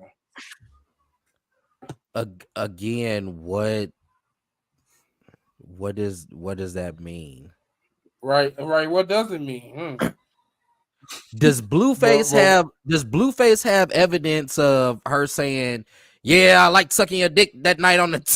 You know what I'm saying? Okay, like, and then but them why being in the is same it face that doesn't? But why 5 days before this, Cardi B and them like the gossip is that they're split before this even came out. It only makes sense when you see it from both ways a little bit. So is she gonna confirm that Offset fucked Krishan? Probably not. Because that'll give Krishan too much clout. Yeah, exactly. Unless she got a CD coming out, an album coming out. Funny as hell. Yeah, somebody write Cardi some nigga hating songs. That should have probably go hard. She had nothing in 5 years. What, 6 years now? Hey man, okay. So this is a question that I have, right? So Nicki drops the fucking Pink Friday 2 album, right? Why does Cardi B album go to number 2 right behind Pink Friday the same week? Like, what the fuck is going on? What is fans that serious about that shit? Like, that shit is real beef. Mm-hmm. That's hard, man. I ain't gonna lie. Cardi fans is hard. That shit's cold to me, bro. And that's the fans taking upon themselves too, because Cardi didn't tweet nothing. She didn't tweet nothing, didn't say anything, didn't see nothing. Now they just decided to do that. And she only dropped 1 album so far. This is craziness, bro. Man. That's what's up, though. They did say that that Nicki Minaj and Jay-Z is the artist, the best hip-hop artist ever. Some shit like that. Billboard. That award. Yeah. That's interesting. Yeah, that doesn't really. Look at this. This shit gets funny. That doesn't this really shit gets tell funny. us Now, here's the tweets. Here's the shit between. It all started when she had posted that she got her his tattoo, the tattoo she had of him on her neck covered up. That's where all this started. So she posted shit. Then he posts finally. And he's like, being tatted on a hoe is not a flex. You literally fucked Cardi B husband a couple weeks ago. I'm tired of niggas looking at me fucking you, get the rest of them gone ASAP, please, blah, blah. And she's like, you're over there trying to crack NLE Chopper baby mama. She dubbed you. You got no rhythm, my boy. So it starts, that's how this is going. He's like, so you ain't fuck Cardi husband November 10th at 4 a.m. at the house in LA? I'm making this up. And they've been broke up. They've been broke up. They was broke up before the end, though, right? Yeah. Now check it out. Now so that's really, he really looked crazy. He looked crazy. And to respond to that one, Krishan said, let's talk about how I saw gay porn in your recent search history. And that's why I honestly got this covered up, bro. I had a zesty nigga on my neck. Nothing wrong with being bisexual. Just let a bitch know before she fall in love, weirdo. That's crazy. You just crashing out, making up shit. But the one calling to see if I started it yet. So these guys are so fucking toxic. And since we've been gone, since we weren't on, we weren't here last week. Fucking baby mamas are hanging out together. Right. Stewie and Krishan fucking are chilling. So now Blueface's grass smash Squalls, because those two is his main money makers right now. Signed to his label. So he looked crazy. Like, he got to keep this whole fucking media circus going, or his baby mama entertainment. Yeah. So he's trying to start the Real Housewives of Blueface. Because he also tweeted out that he secretly swabbed a kid and had a DNA test done, and it's not his son. Kid's not his. Cap. He just capping. Post the evidence. Exactly, because the state don't care if you went and did it. The state wants their own done if it ever got to that point anyway. So they wouldn't even acknowledge it. Yeah, you got to post the evidence of that. Yeah, you got the full paperwork. If that's stop the cap, man. Yeah, Cap University. You don't want to? Yeah, I ain't gonna lie. He's a capper. He's a capper. Oh yeah. Definitely. Like he said, Megan Thee Stallion sucked his dick. Nigga just said that out of nowhere in an interview with Jason Lee. Fuck. Try to make it through. Stop the cap. I'm just trying to turn up the mic on that. Stop the cap. Stop the cap. But that shit is interesting. And I wonder, Cardi B really upset about this shit or not. Bro, tweaking. Krishan, alright, but she a bob, nigga. She's slow as hell. Go home and fuck your wife, dog. She's like she musty. Cardi is sexy. First of all, I think a lot of that. I think that's all that shit's an act too. Well, first of all, no, she was like that before then. Like the videos of her talking when she's running track, she's talk slow then. Before she even met him, she was on all types of motherfucking athletic contest shows but the way she talked was still the same though. She was like a normal ass person, whole different voice and everything. But no, she still talk real slow and dissy though. Not then she didn't. She was fucking talking at a fucking college track meet that she fucking ran on a scholarship, talking like a regular. Well, I've seen videos of her like in school and shit. And she on a lot of drugs now too. Yeah, that's what I say about that. Her eyes always all fucking puffy and halfway closed. It look all, like all she do is cry and smoke weed. It's so weird. But I mean, it's entertaining. That's for sure. I'm not entertained by that shit, man. Y'all fucking like that shit? That shit. Fuck yeah. Yeah. I'd be laughing my ass off. That's funny. I mean, it's not as funny now because they got the kid. Yeah. This nigga got his kid and strippers, and his kid face, and that shit is over the top, man.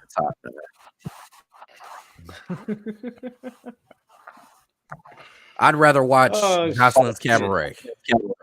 Oh, That's well, my shit, low key though. Don't you have to pay for the Zeus Sexy network? bitches fighting. Yeah. I can let's also get somebody's password too though. let's make fun of some This is people, like a guys. circus street. It's time to make fun of some. It's time to make fun of some people.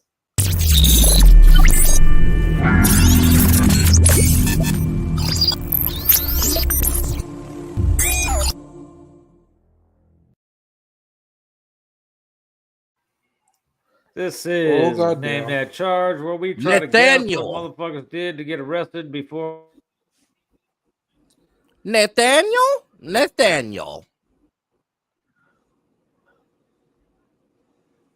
definitely We got make fun of them usually. And definitely this got ain't the a- person. This is just first. I think this is just first person on the list. We'll see what we. It can don't do. even matter. I'm still gonna bust on them. Oh, fuck. Pause. That shit sounded crazy. He beat somebody. He looks like an extra in a slave movie. Let's see. Hold on. Let me go. Is this the one? Yeah, that's all I know right there. No. His nose looked broke. This shit was all the way to the Oh side. shit. Ashley Harris. Let's go with you just because you just look like one of the clumps. Indy? White version of clumps. Indy? Hi, Andy. Definitely indie type. Indy is definitely Where's paying Indy? her bail. Man, Huh? Nah, man, fuck him. He was talking shit to me earlier in the fucking chat. Fuck him. sounds like him. Ursula! I don't even know where to start. It looked like Also, Jabba the Man. Hutt vibes. That was so horrible.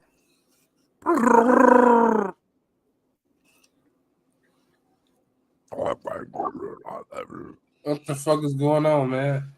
It's Jabba the Hutt ass. That's Jabba. Jabba the Hutt. I did Chewbacca at the beginning though. I fucked around and I fucked it up. Fucked him up, Okay, you know yeah. what I'm saying? Sheila, That's fucked up. Indy definitely is not watching right now because he'd be on my ass. Pause. Why is it? She got too many piercings for What's having her name? such a, for looking like that. What's her name? Amber. Ashley. Okay. All right. Is the internet only glitching for me? Or do you guys see when I pause? Yeah, nah, we're good. Well, I'm good Yeah. on this channel. I know it's on my side. That's why Scurlock keeps leaving. Oh, okay. Yeah. So I was just wondering, like, because on my end, everything goes like everything. So I can't see nothing for a second. So anyway. No, we're good. Man, tell Ursula to give the Little Mermaid her damn voice back, man. That's all I really got to say. And we're gonna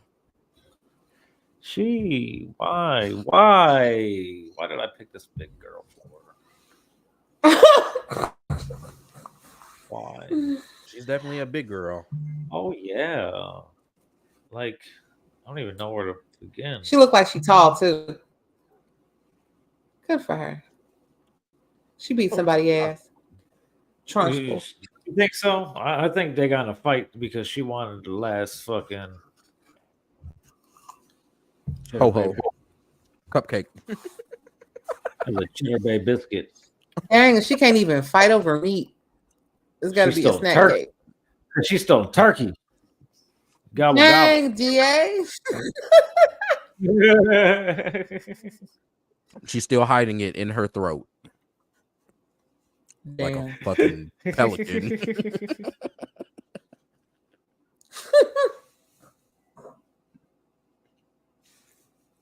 She looked kind of sad, like about what she did, but yeah, she looked like it looked fuck like this, you know, it she's is what it groceries is. are high. It looked like she got caught with a bunch of fucking beef tubes stuck in her vagina. She shoved them out there and tried to waddle out. That's crazy.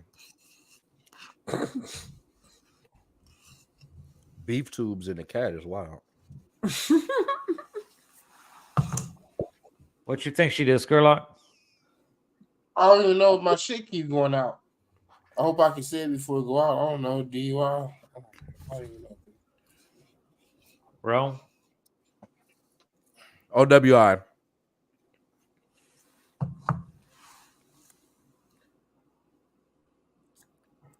Domestic. Bionca. Domestic. Domestic violence. She beat up her smaller black boyfriend. Oh shit! Yep. That dude. I got you. Bionca, I'm tracking with you. I like that one. Mm-hmm. Yeah, I'm gonna go with DUI too. Man, I do want. See, we just had a freeze there. I don't know. Yeah. She definitely looked like she might have beat something up. Let's see what she did.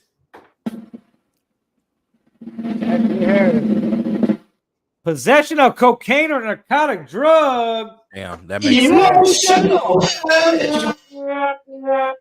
does not look like maybe she's doing it because it don't look like she's doing it. No, she's well. I had a big friend that was on the I knew a big girl that did it too, but what she would do is she would do it for like a week straight. She dropped some pounds. She binge out for like a week straight, and then she would fucking eat for like 2 weeks straight. Oh, no, man. That's crazy. Okay, let's see what's next. What we got next? Oh shit! This motherfucker looked like a lost member of.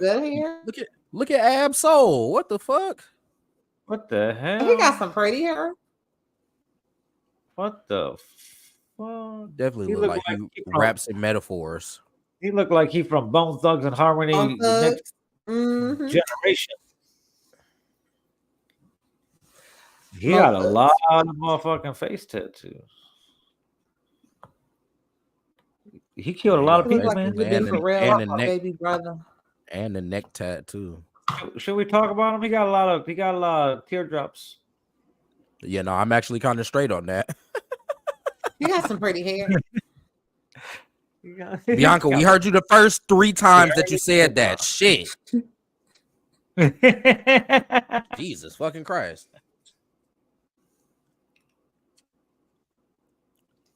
Looks like Eazy-E could be his cousin. Drill rapper.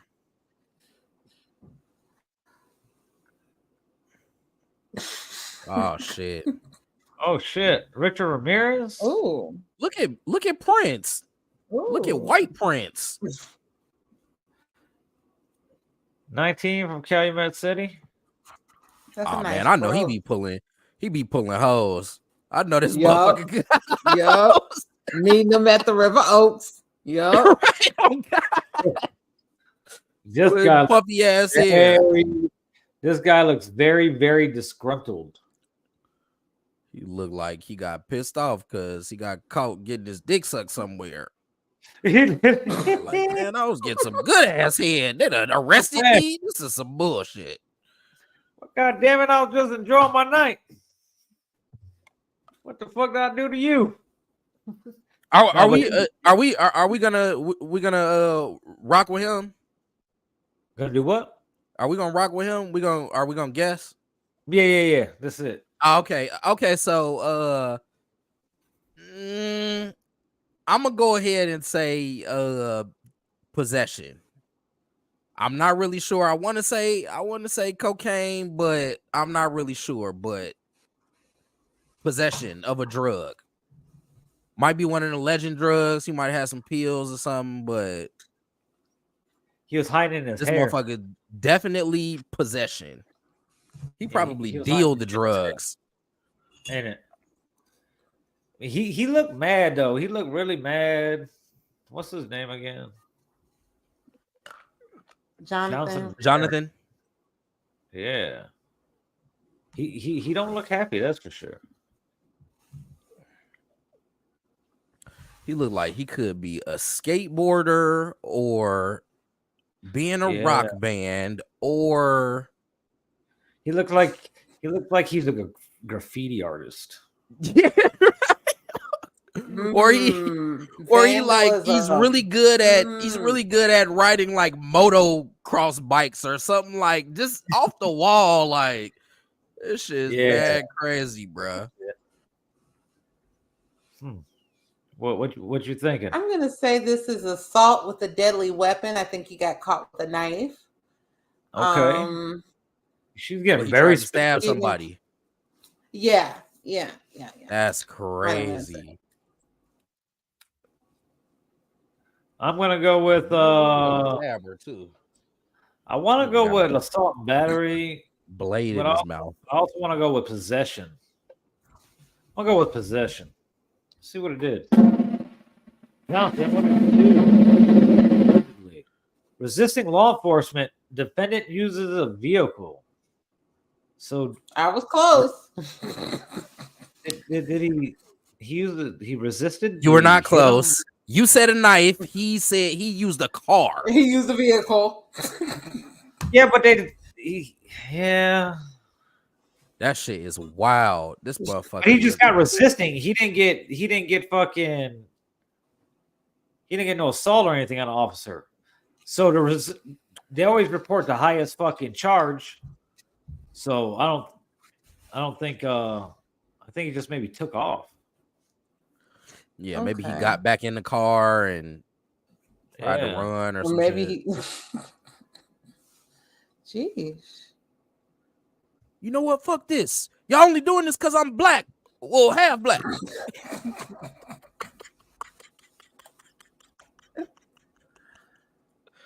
Oh shit!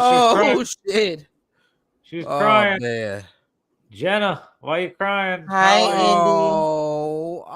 Applehead. Chicago. She got the Gina Applehead. Oh, this OWI. She drunk. Oh, yeah. You know what? Not only OWI, it might have some drugs involved because she crying. But that might be for the liquor from OWI. Could be. I'm gonna go with possession though.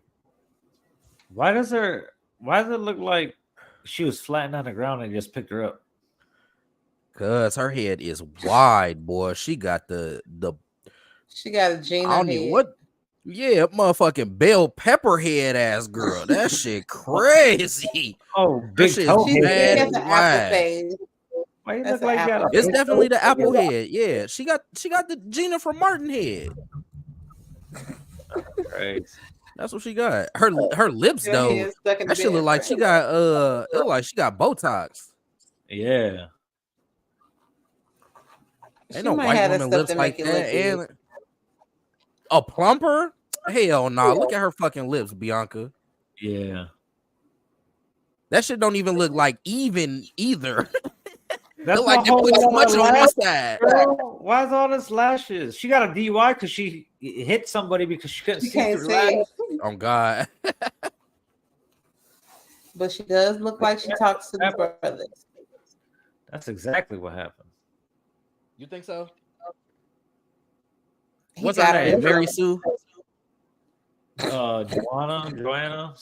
Joanna. Yeah. Yeah, she might talk to some niggas. I got Botox because I want my lips to look big around my black boyfriend's cock. What? Hey, you know, she looked like a teacher that may have had relations with a student. Oh no. I will have to cut her. Hey, I wish some of these teachers that get caught doing that shit now, I wish they were my teachers. I hate that her chin is that small. That is a small chin. Yeah, what you talking about? The girl. What are you talking about? Oh, you was watching. What you thinking, Rome? Possession. Okay, Bionca. I want to say fraud. Okay, you haven't thrown a fraud out there yet for a while. Those last DA said he was selling cat. I definitely want to go with a DUI, maybe with a possession. She's crying, so she definitely So I'm gonna go DUI. Let's see what she did.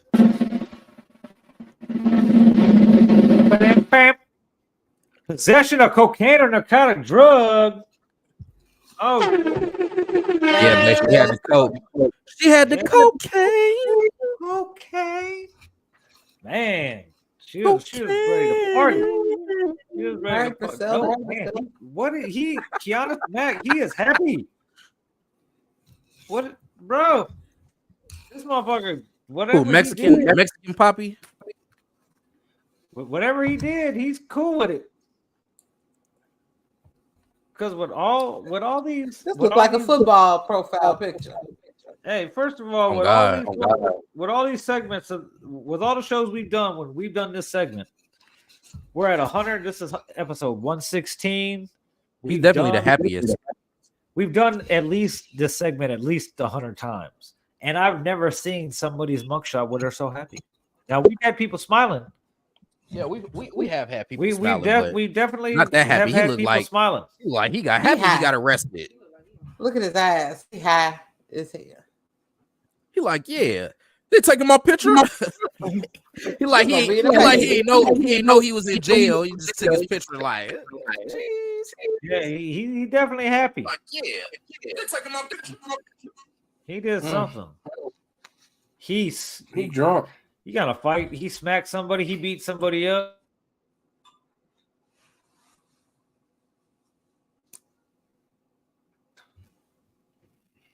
There's something sinister behind his smile. You know, that's a good one. Yeah, Salty beat up his daughter boyfriend. That that's a good one. That might make him smile. He definitely either.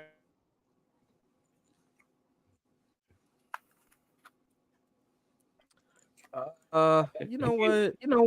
He kind of, his eyes, he look high, but he don't look like he's been drinking or anything. His eyes are pretty open, and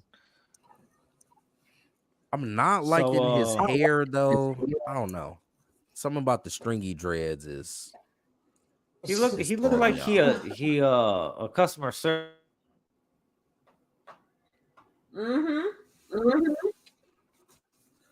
He be talking to them old ladies very well.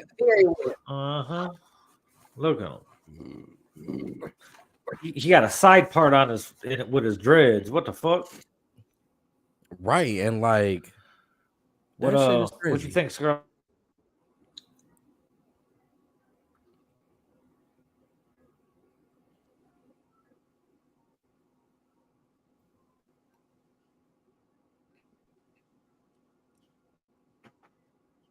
All right. Scurlock, are you froze? Who froze me? More than likely. What do you think? What do you think my man's did?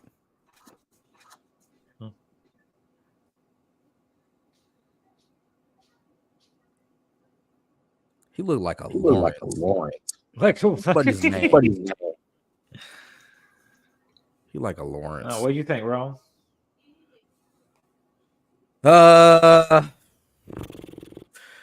I think the simplest thing to go with is like an OWI. I kind of feel like he slapped an officer or something too. Like an officer disrespecting me, slapped the shit out of his ass.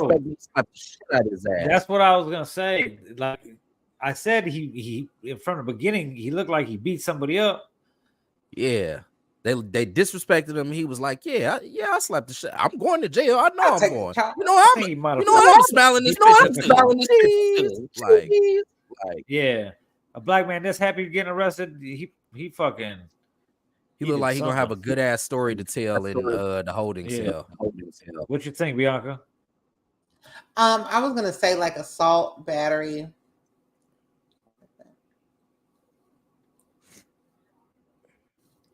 I just don't. He beating somebody. He slapped somebody. right. Let's see. He's joking around with people in the back. Battery simple against law enforcement or public safety official. Intimidation. What happened? He slapped the police. He hit the police. That's crazy. That's crazy. That's crazy. Told you a black man this happy. He definitely, yeah. Oh, I can't even take credit for that. I said OWI. What the hell's wrong with this guy? Oh, Why you got the emoji face? Oh, he got the I emoji. thought I saw somebody in there. Bruh. Okay, what Jason Sullivan do? I gotta pick him because for some reason it looked like he got a tumor or something right here. Yes. Oh, And under his eye too. Maybe he got arrested because he held up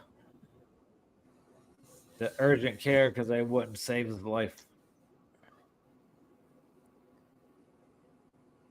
Kind of look like he got fucked up. Like, somebody broke his nose and did that right. Yeah, well, maybe the tumor could do that. I don't know. I'm trying to figure that out because it looked like he got dropped on the side of his face. Something. Yeah. But that's definitely some kind of growth looking type. Is it a kilo? Yeah. I don't know. I don't know. At first, I was thinking cauliflower ear, but it's not. It's like below though. That's what made me stop. Oh, That's okay. what I thought it was. I was like, oh, he definitely got. No, that's a look like a growth because you can see his chin line and go up right here. Okay. I don't know if it's the earlobe's behind the growth or the growth's attached to the earlobe. It just got a little puffy bag thing that looks like a little yellow discoloration right here. Also, Yes. And his nose is definitely pointed due fucking. That would be west because he's facing us. So flip him around. Yeah, that'd be west. 43 Hebron with a thing like that. Maybe he had some relation. She said OWI. She was quick with that one. Damn. OWI, you think? Man, you know what? I'm going to have to go with OWI. Maybe possession too. Fuck, he looks all fucked. But his pupils are dilated. OWI with possession of a legend drug, maybe. Could be off the pill. Boom. Possession, methamphetamine. See, he does nothing. It looks like he's in pain, and whatever they're giving him ain't working. Whatever giving down the meth train. Oh, your favorite, my favorite, everybody's favorite name. That charge.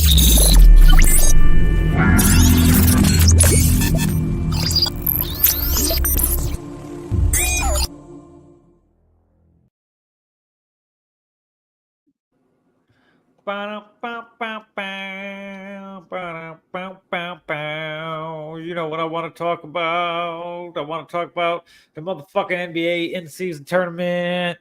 But that now all the LeBron fans are like, Jordan ain't got an in-season tournament MVP or championship. That's so fucking weird. They all got emotional damage. I've been having like this ongoing conversation with Rilla Jones. Shout out to him. That's the bro. He usually has some very insightful takes on just everything, but especially including basketball. But me and him, we're probably just never gonna see eye to eye on LeBron Jordan. We're just never. He's like the intelligent yet standard LeBron fan, just completely delusional. You know what I'm saying about what is actually going on, and it's interesting. But that's my man's though.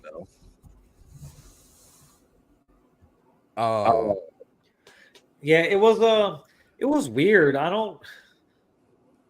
I think the reason that Adam Silver came up with the concept of the in-season tournament was to get the league play back to being, competitive all year instead of, towards the last half of the season. He wants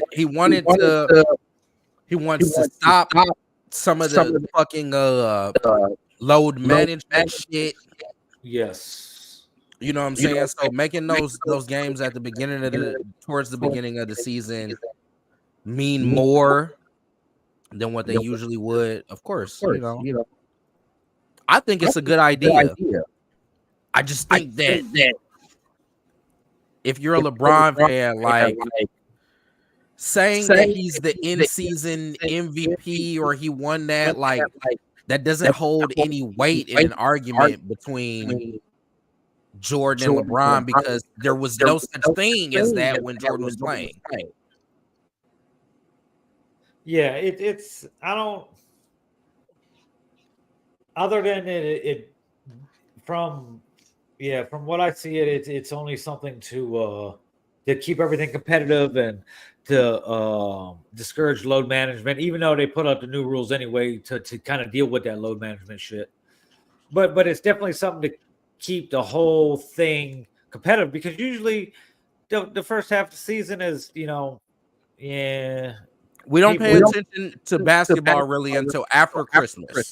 Yes, so that's kind of the NBA's way to get more hype from the beginning of the season, as evident with the fucking court designs for those games and shit like that. Each team had a new court, usually very colorful.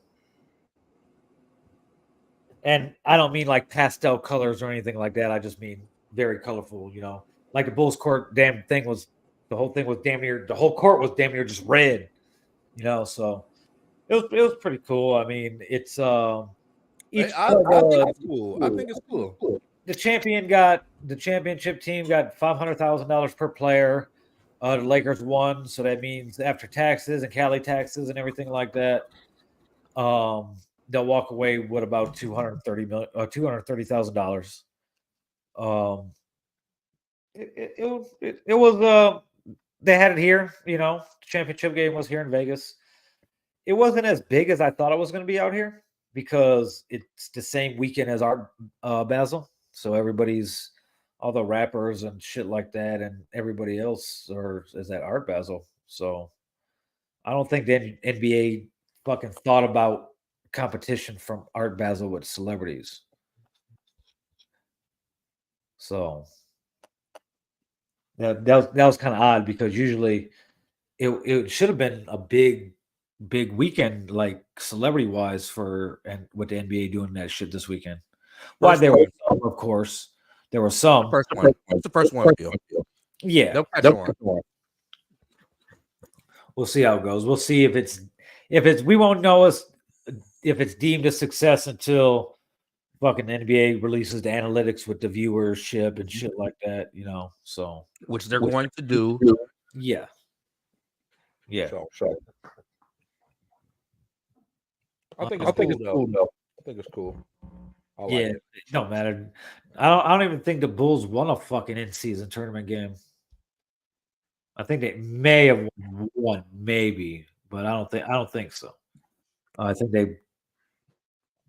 But anyway, no one cares. The Pacers made it to the finals, though.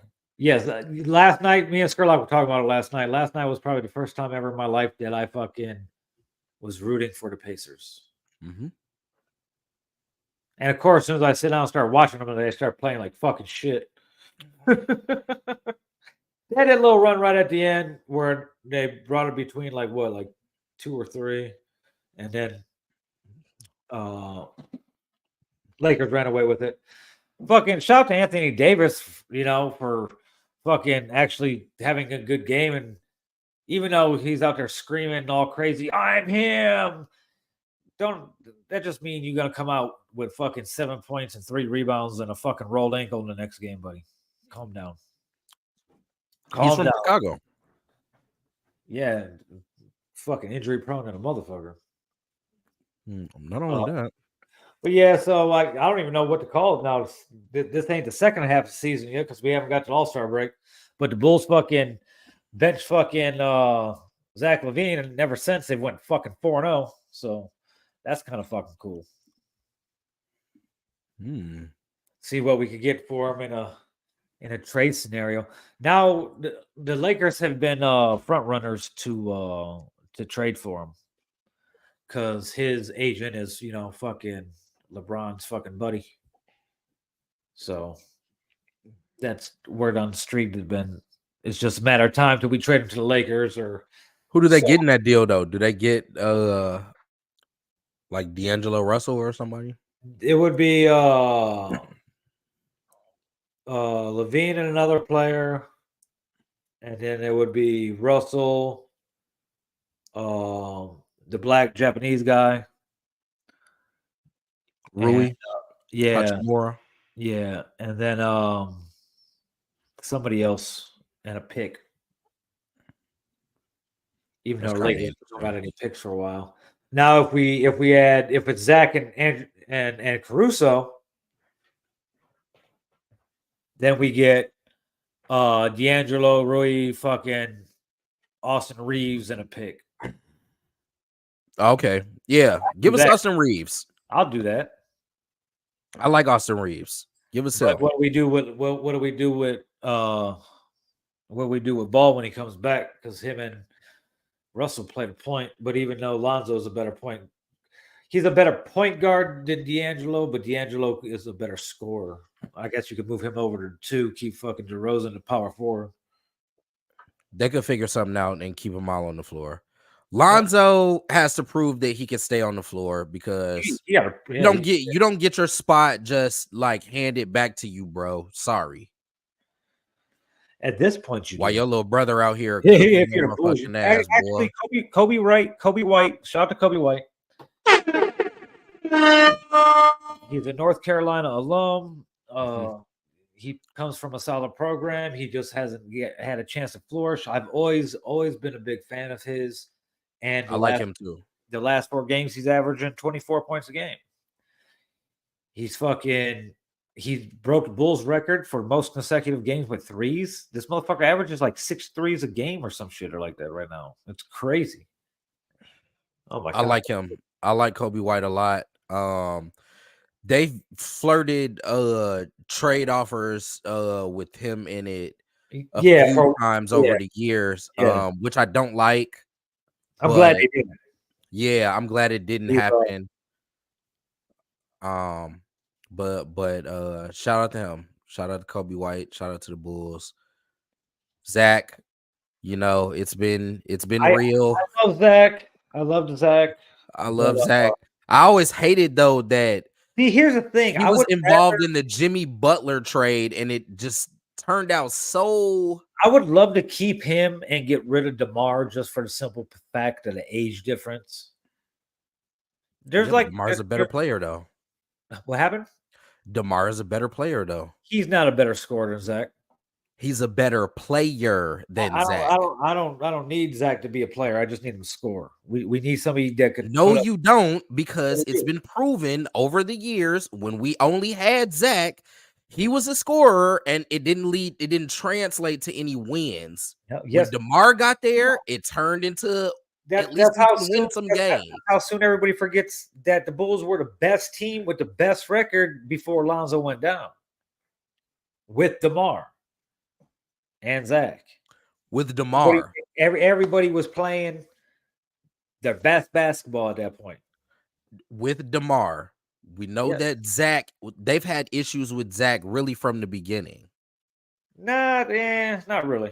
With him playing defense, but they got him knowing that he didn't play defense. But not only that, but because he's only going to be good at this level for another 2 seasons.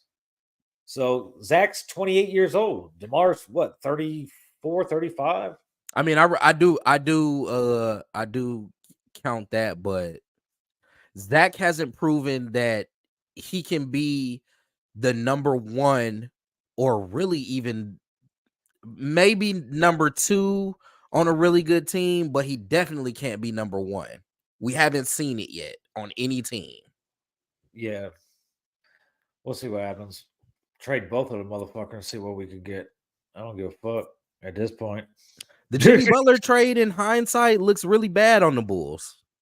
Well, kind of, sort of, because look, he bounced around those first couple years between Minnesota and fucking Philly before he landed in fucking Miami. So those teams were kind of good though. Yeah, they were good, but they also had a fucking people around him, you know.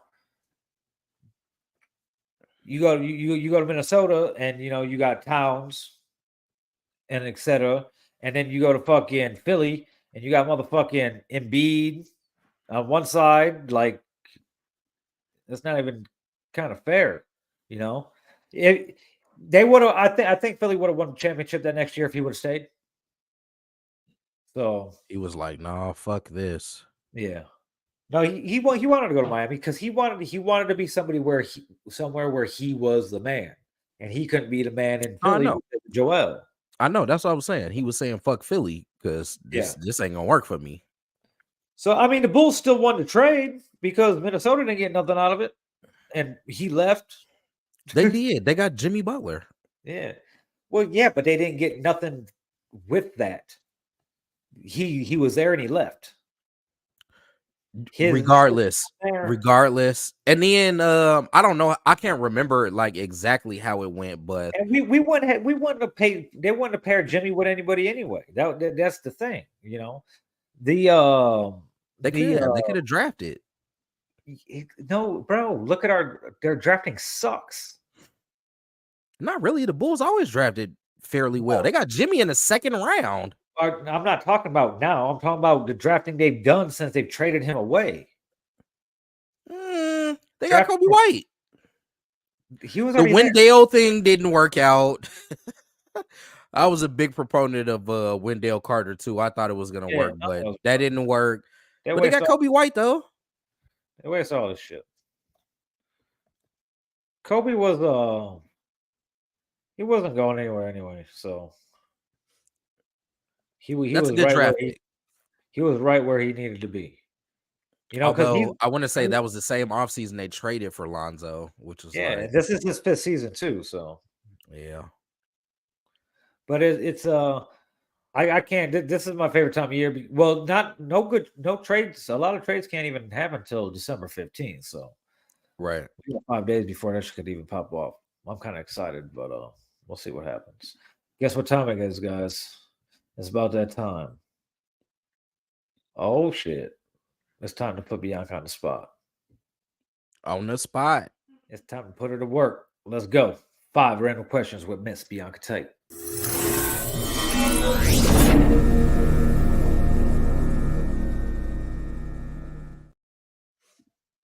This is 5 random questions with Miss Bionca Tate, and it's just like the fucking title of the segment. It's fucking called. Her name is Bionca Tate. She's not married, so she's Miss Bionca Tate, and she asks 5 random questions that she puts together throughout the week. So, boom. That's how it You're goes. not married? Don't start talking. You're muted. Unmute yourself before you start talking. We can't hear you. No. You're not married? We don't love these hoes. Shit. No. Oh, shit. All right, Bianca, let's go. Idea. Question number 1. Okay, question number 1 comes from Scurlock.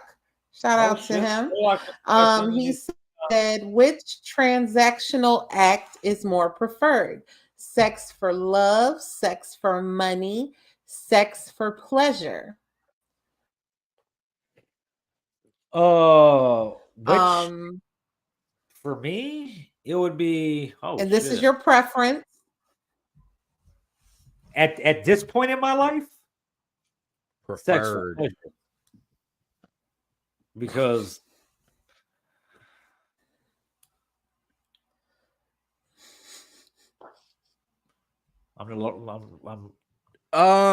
so okay, so where is the exchange? Am I the person that's giving the sex? Is that what it is?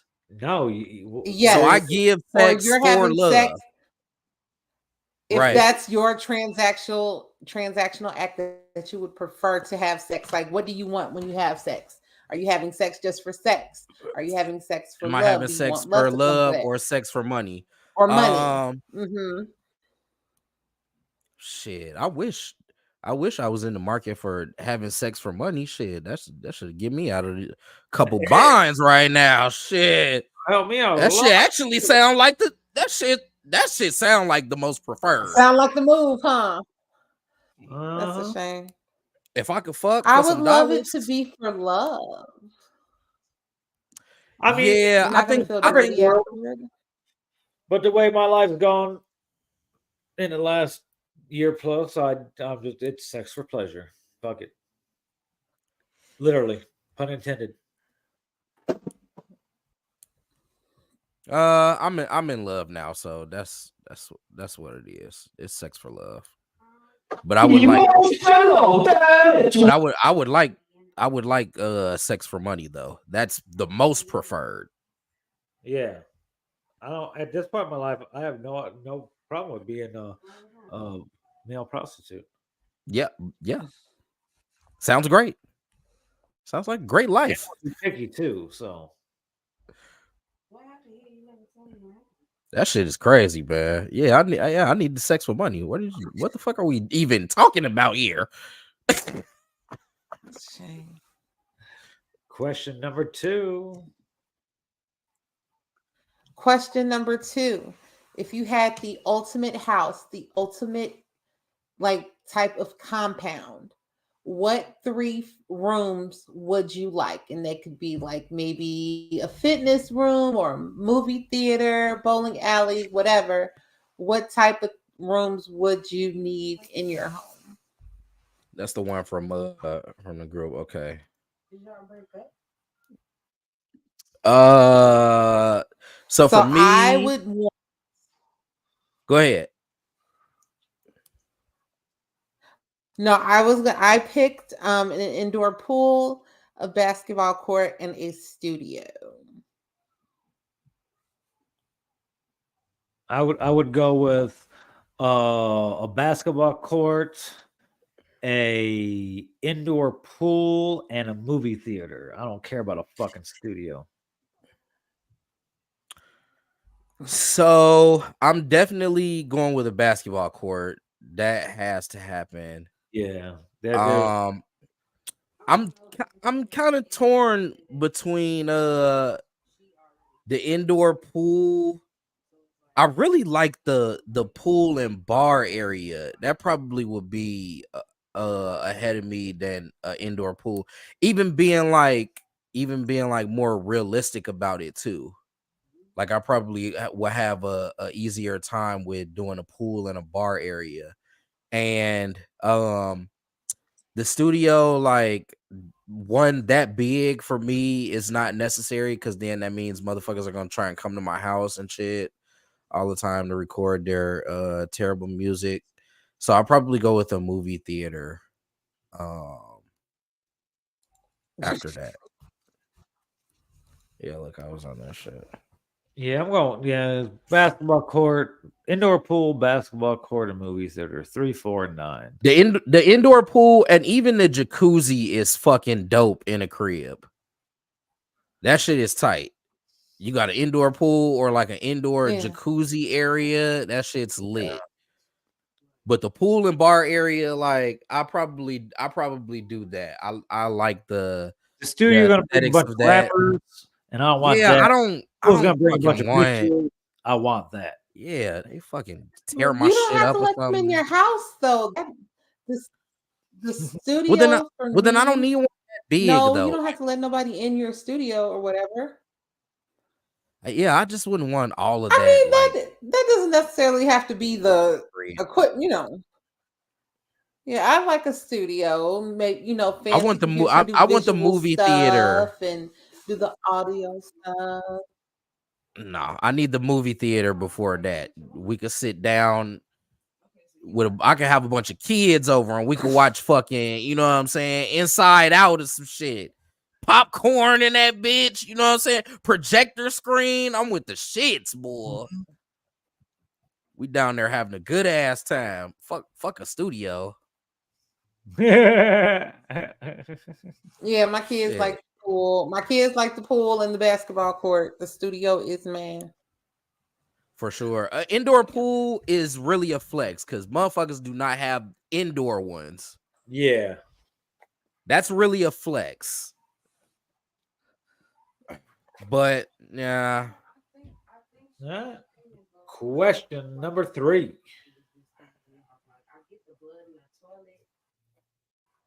Question number 3 would be, what is one lesson that you learned this year? Fuck. Child support is a bitch. Don't go to law school in your 40s. Because term 3 just started, and what the fuck?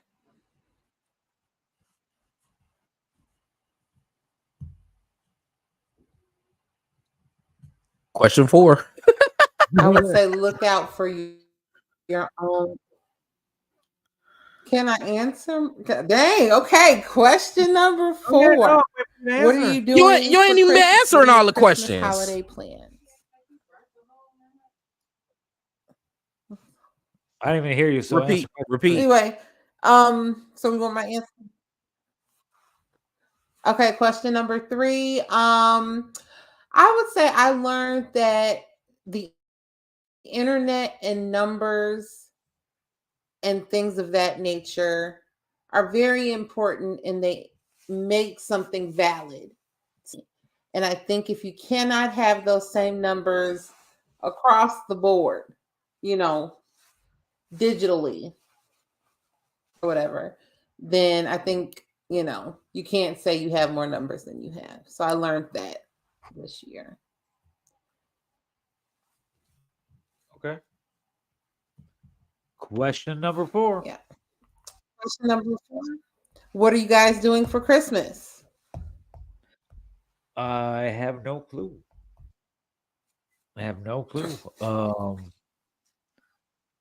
Floated the idea about coming back home for Christmas, but probably not. Maybe Calexico, with the fam down there on the border, but I'll probably be doing something in Vegas. Nothing.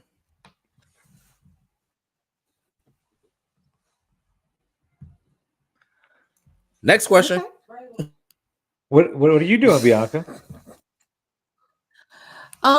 Just watching my children smile and be happy with their presents.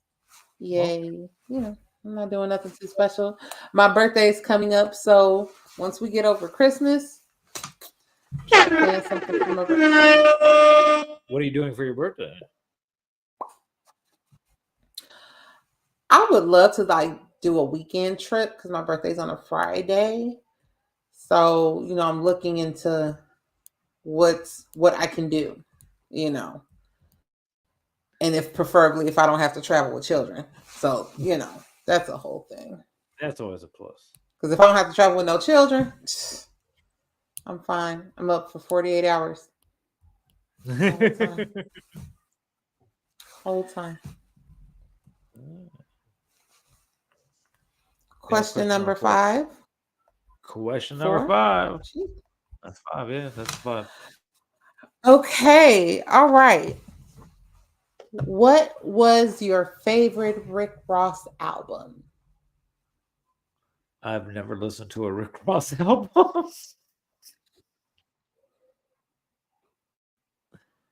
But I have listened to his album that him and Meek Mill just put out. So I guess I would say that one.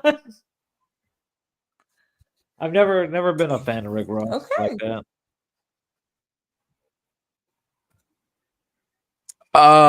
Probably. Which one was the first one? Port of Miami? Or is that the second one? Maybe. I think that might have been it. I think Port of Miami is the second one.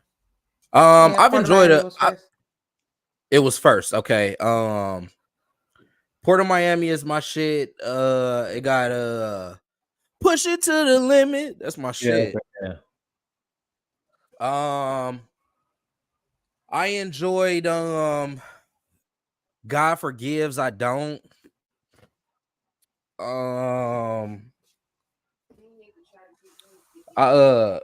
Bae.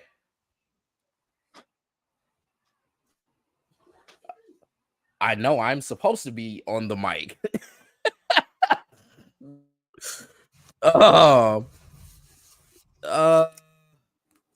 What I'm trying to think. I feel like there was another one that I enjoyed, but probably Port of Miami. That had Hustling, Yep. Push It. There was a couple other songs on there, but yeah, I ain't like the biggest Rick Ross fan. He always have like really good singles, but I don't particularly. He ain't one of my. I don't really enjoy him rapping. I like songs where he's either a feature on or he's got a feature on the song, like, because I don't really want to hear him rap like that. Yeah, like the features he's done, the songs that like him and Fred have done together. Those verses are okay, but I'm not. Bro, I cut that shit off soon as Fred get done rapping, dog. I don't want to hear fucking Rose say a fucking thing, dog. Get the fuck out of here, man. That shit got bosh. Speaking of Rose, Rick Ross, you think any lady's gonna come after him? Like Diddy? Oh, why you say that? Is it starting to peak? I think somebody had I think 50 Cent.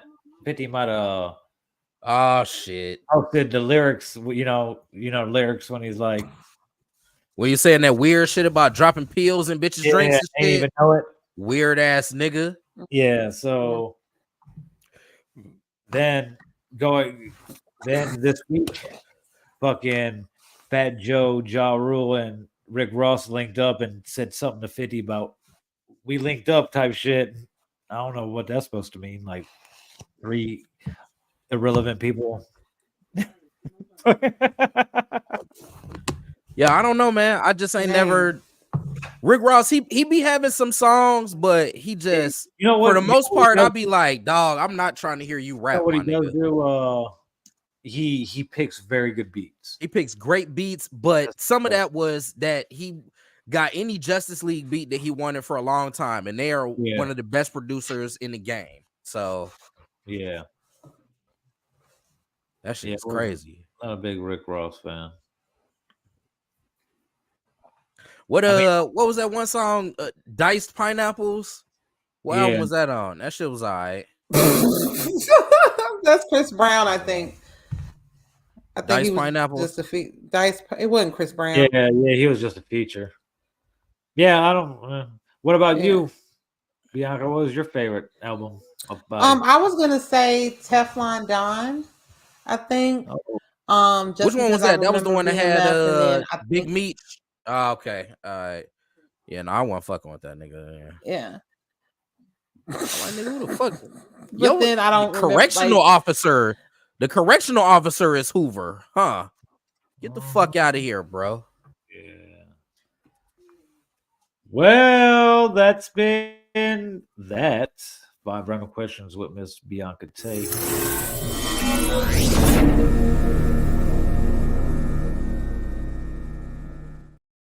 And in other news,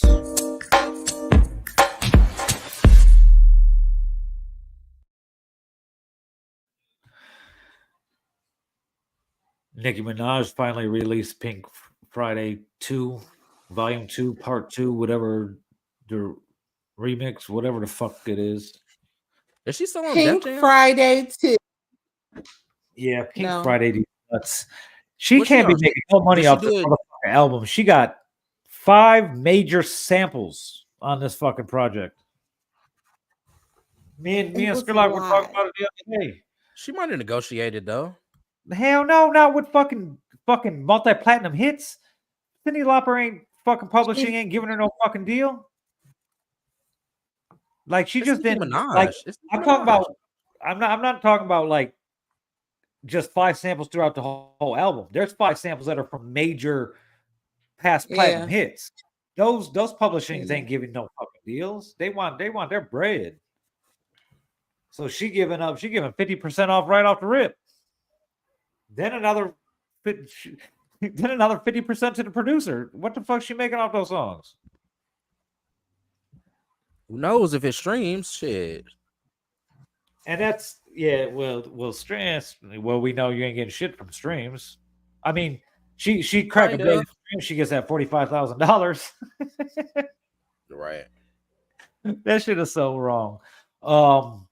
But yeah, as we touched on it earlier. She released it this week. Finally, after years of pushbacks or whatever. Like I was just said a couple minutes ago, me and Scurlock were talking about it the other day, and he even said he's like, it sounds old, you know. And I'm like, yeah, she probably didn't re-record anything. It's just she might have added a song here and there, but it's probably been the same songs this whole time for the most part. But it's, and like we said earlier in the show, fucking she drops it. It's fucking charting well on fucking iTunes. It's number 1 on iTunes, and here comes Cardi and her Cardi B's fans. She went number 1, and because she was going number 1, the Cardi B fans decided to stream Invasion of Privacy to number 2 on the Apple charts. How old is the album? 5 Like, years. not only did it win a Grammy, but it's 5 years fucking old.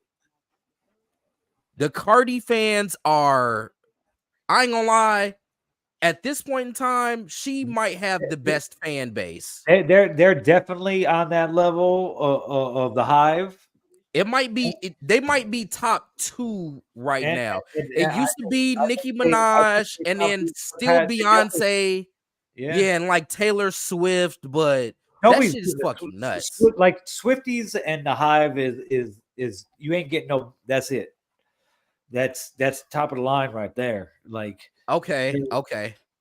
So we could say that Cardi's fan base might be like just behind them, or are they like tier 1 and Cardi's fan base is like tier 2?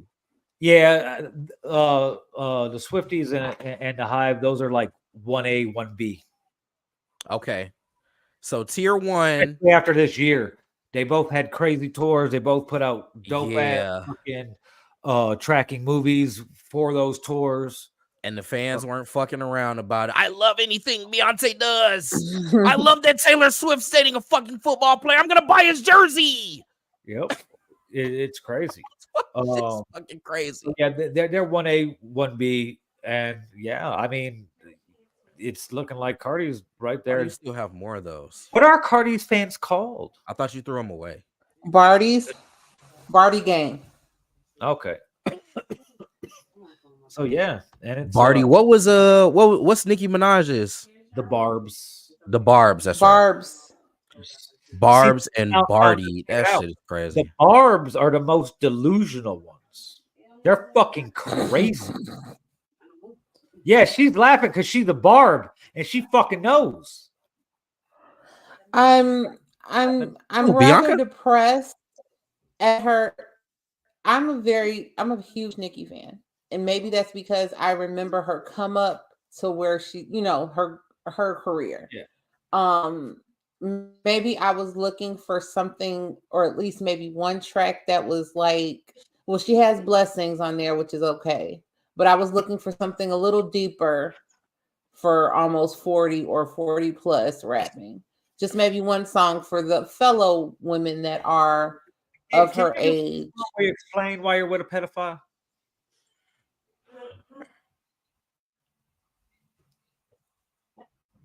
No, she can have anybody that she wants. But that's what she loves, and it's emotional damage. I've never really been a big fan. I'm not a big fan of people like fucking her weird vocal inflections when she's rapping is just weird to me. I don't like that type of shit. What? Are you serious, Vil? Yeah, I don't like this shit. Like it's man. So you don't like Eminem? I'm not a big fan when he does it either at all. Like, no, I don't care about Ken Kniff from Connecticut and shit like that. Oh man, that was my shit when he did when he did what was the fucking MTV dog puppet dog? What was that shit called? You don't remember that shit? I know what you're talking about. Oh fuck. What the fuck was his name? Kermit the fuck. I'm about to look it up. Triumph the Insult Comic Dog. Oh yeah, Yes. yeah. Yes. Oh man, I love that shit. I love when Kendrick does it. What about, I ain't gonna lie, I like when Nicki do that. I don't like either one of them doing a little weird shit. Like I done dragon. Yeah, that's so weird. Roman. Oh gosh. Roman. Yeah. So yeah. Man, that shit hard, man. I ain't gonna give. I don't care, man. I fuck with that shit. That's- So Billboard releases Jay-Z as the #1 male artist and Nicki Minaj as the top female artist. I don't really have a problem with that. I think that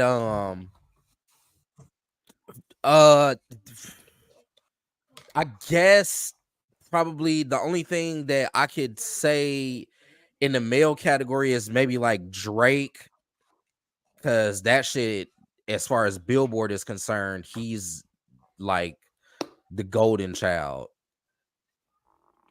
Nicki, I don't really know in hip hop who's charted more than her. Female wise, no one. Not in rap. Not in rap. So the I think where charting kind of takes the backseat is to, like, you know, artistry, because again, and Indy has made this argument before, someone like Missy Elliott, it just wasn't Billboard. Hip hop wasn't like doing stupid stuff on Billboard, you know what I'm saying, during that era. But I think that as far as a hip hop head, I'd prefer to listen to Missy Elliott than probably even Nicki Minaj. Yeah. Here, the weird thing about it now is all these artists are streaming and streaming and streaming. It's all like, it's hard to come. We're forced to compare shit, right, from back in the day to now and all the time. But the way that music charted and played out were differently, because we bought a CD and that just counted as that one fucking shit, you know? That's it. Right. It doesn't count how many times we actually listen to it. Exactly. Now they're just constantly streaming these things because they're not buying the physical copies. There's no way that translates, because I could listen to something 150 times and, you know, that's only, you know, however many, or, you know, whatever the case may be. And it's just weird how everything is the new way, how digital's factored in, because songs go #1 because of TikTok. Mm-hmm. You know, which some of them, you know, is pretty cool. Like old girl from the 80s whose shit was on Stranger Things last season, and she owns all her publishing, and the song had a resurgence from between that and social media, and she fucking entered the charts and made a shitload of money last year. That's just pretty cool. But yeah, it's just weird. The whole thing's fucking lopsided. The way Spotify and these individual fucking DSPs fucking dictate what they pay you per whatever. Like we were talking earlier in the show, you get 1 billion streams, they'll pay you $45,000. 1 billion streams, $45,000. Yeah, I mean, I like Nicki. I like Nicki. I'm willing to. Ooh, that's tough. Can she She's rap? Up there, though. Yeah, she can rap her ass off. She can rap her ass off, and she's done a lot of pop stuff, so I give her credit for that. And again, she's not my particular favorite, but I don't really have a problem with.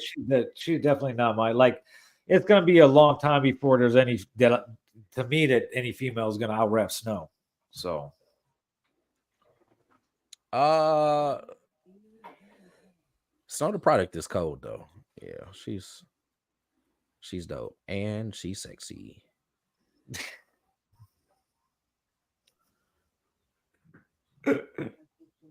yeah.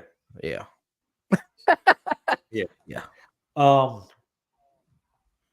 And on that male side with Jay,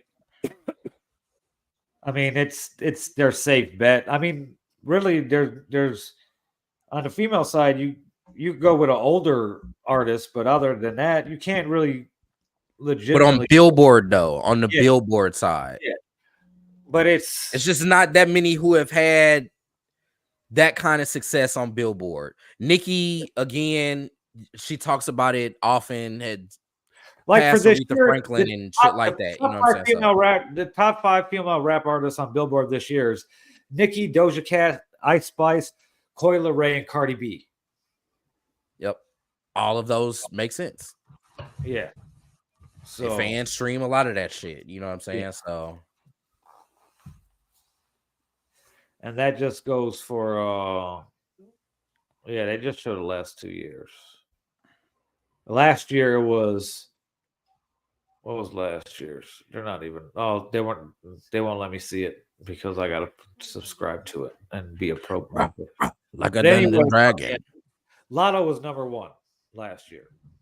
So like a Dungeon Dragon. I seen the first one that said Lotto, so there's that. Yeah, and fucking like a Dungeon Dragon.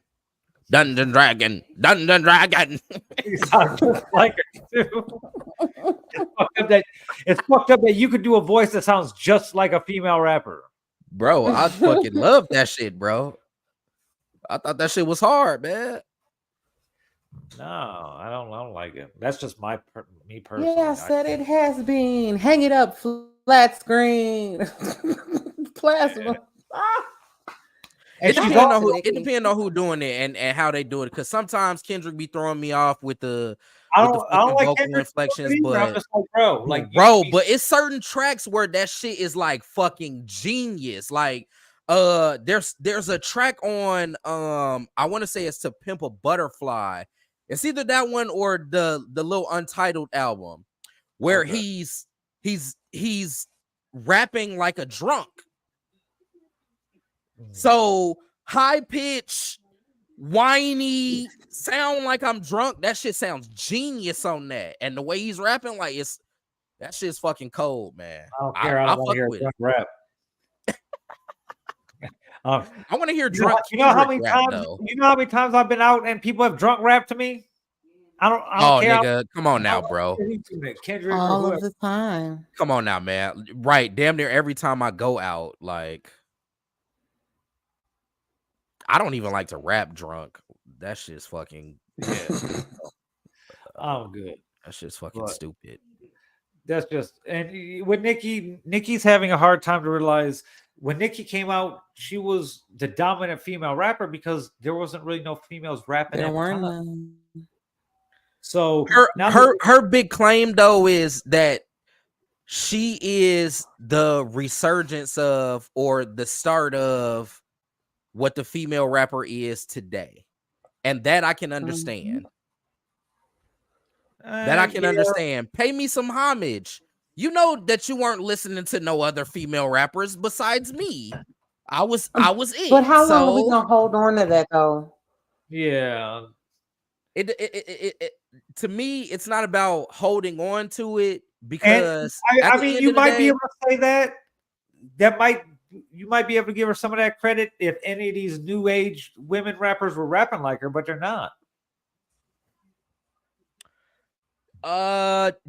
So I don't feel like that's necessarily where she gets the claim from. It's the ability to turn over pop. Never went away. It's not like these women just woke up one day and were rappers. They were rappers, you know, when fucking she was before she was fucking famous too. If they're in any of No. Not the younger oh, no, girls. I'm not talking about Koi or nothing like that. No. But not even, I mean, Glorilla, even all of the ratchet shit that's out now, you know what I'm saying? Lotto, like all of that directly stems from Nicki Minaj, if you ask me. Directly, including Cardi B. Cardi B took from the Nicki Minaj playbook, and it worked. Yeah, I don't think while Nicki opened up the lane for female rappers to become popular again, these new age ones are all on their own. They're all a new age style and shit like that. Glow, fucking sexy, Lotto, you know. So I think it's cool. You know, I think this might be the biggest pool of female rappers that we've had. Yes, as it should be. Since the 80s. You know, so I'm on the 80s. I ain't got no problem listening to no motherfucking female not particularly in the forefront though, Bionca. I would say no, I agree, but I'm just saying the forefront was probably like late 90s, early 2000s. Eve, Lil Kim, Foxy, Rod Digga. Okay. That's probably the biggest that they were in the forefront. There was a big pool in the 80s and into the early 90s, but they were always like secondary. Nobody, or mostly, right. It was mostly like secondary. All these female artists are going platinum, right? You know, so right. It hasn't been like that since late 90s, early 2000s, and it wasn't even like that either. Like they might have had big singles, but go look and see how many of those female albums actually went platinum. Eve, Lil Kim, Foxy Brown.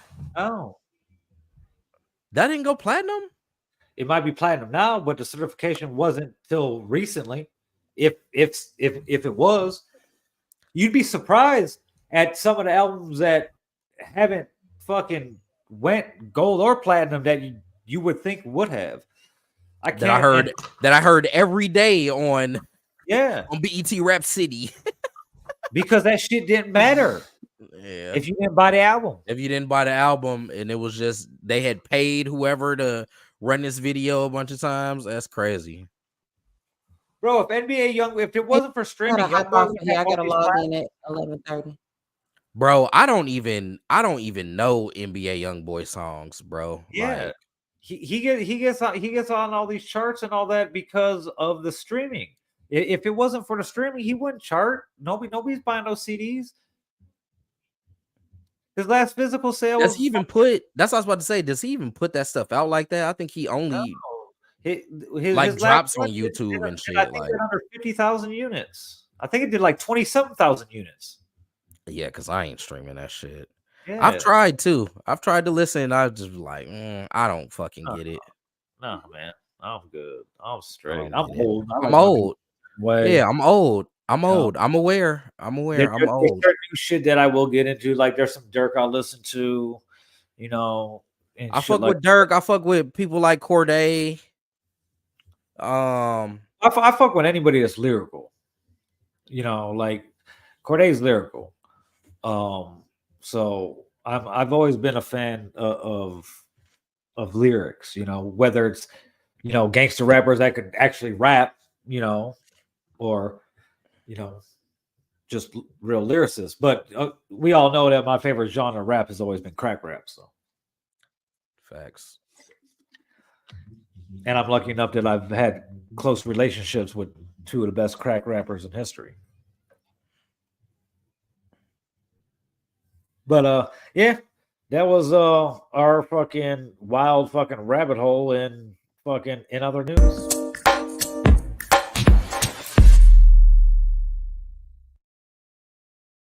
Episode 116, Sunday Dinner. Next week we will have a guest on the show. James Worthy will be on the show. Yay! Shout out to Worth. We got to get yeah. him on here. That'd be a nice before Christmas gift for the peoples. We could talk Man, our I shit. can't fucking wait till I keep thinking March is come on. We're halfway through, almost halfway through December.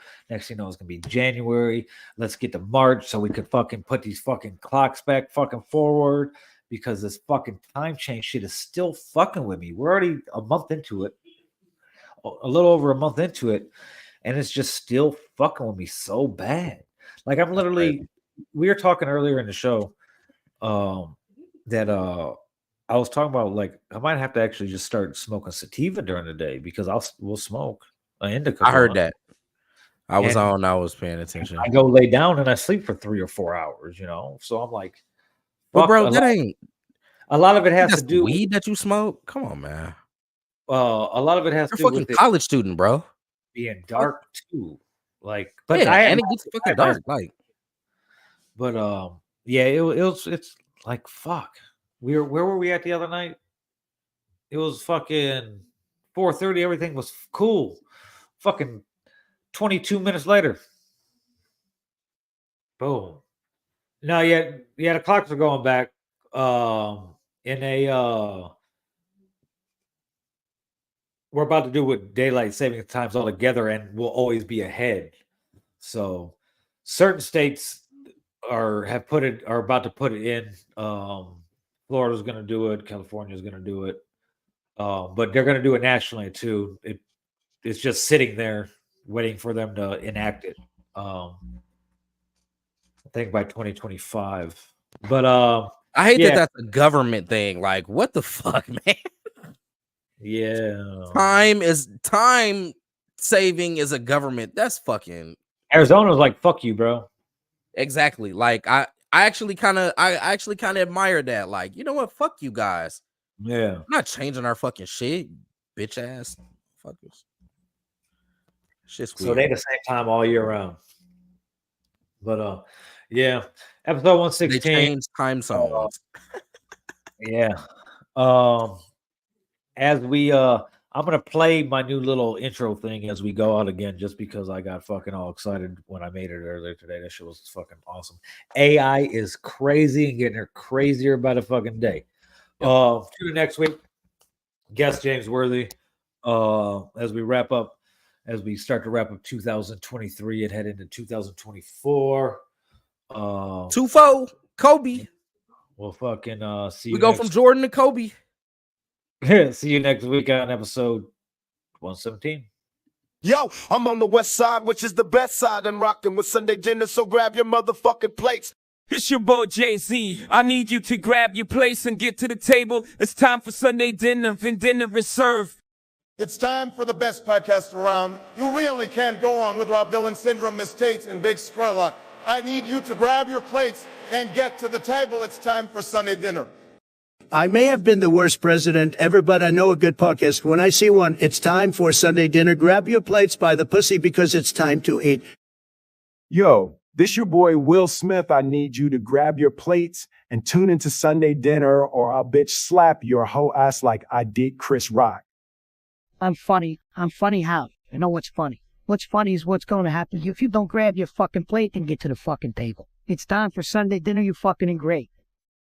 I'm not going to hold you or take up too much of your time. Drink Champs and all those other shows might be good, but they not Sunday dinner. Grab your place and get to the table for the best podcast in the world.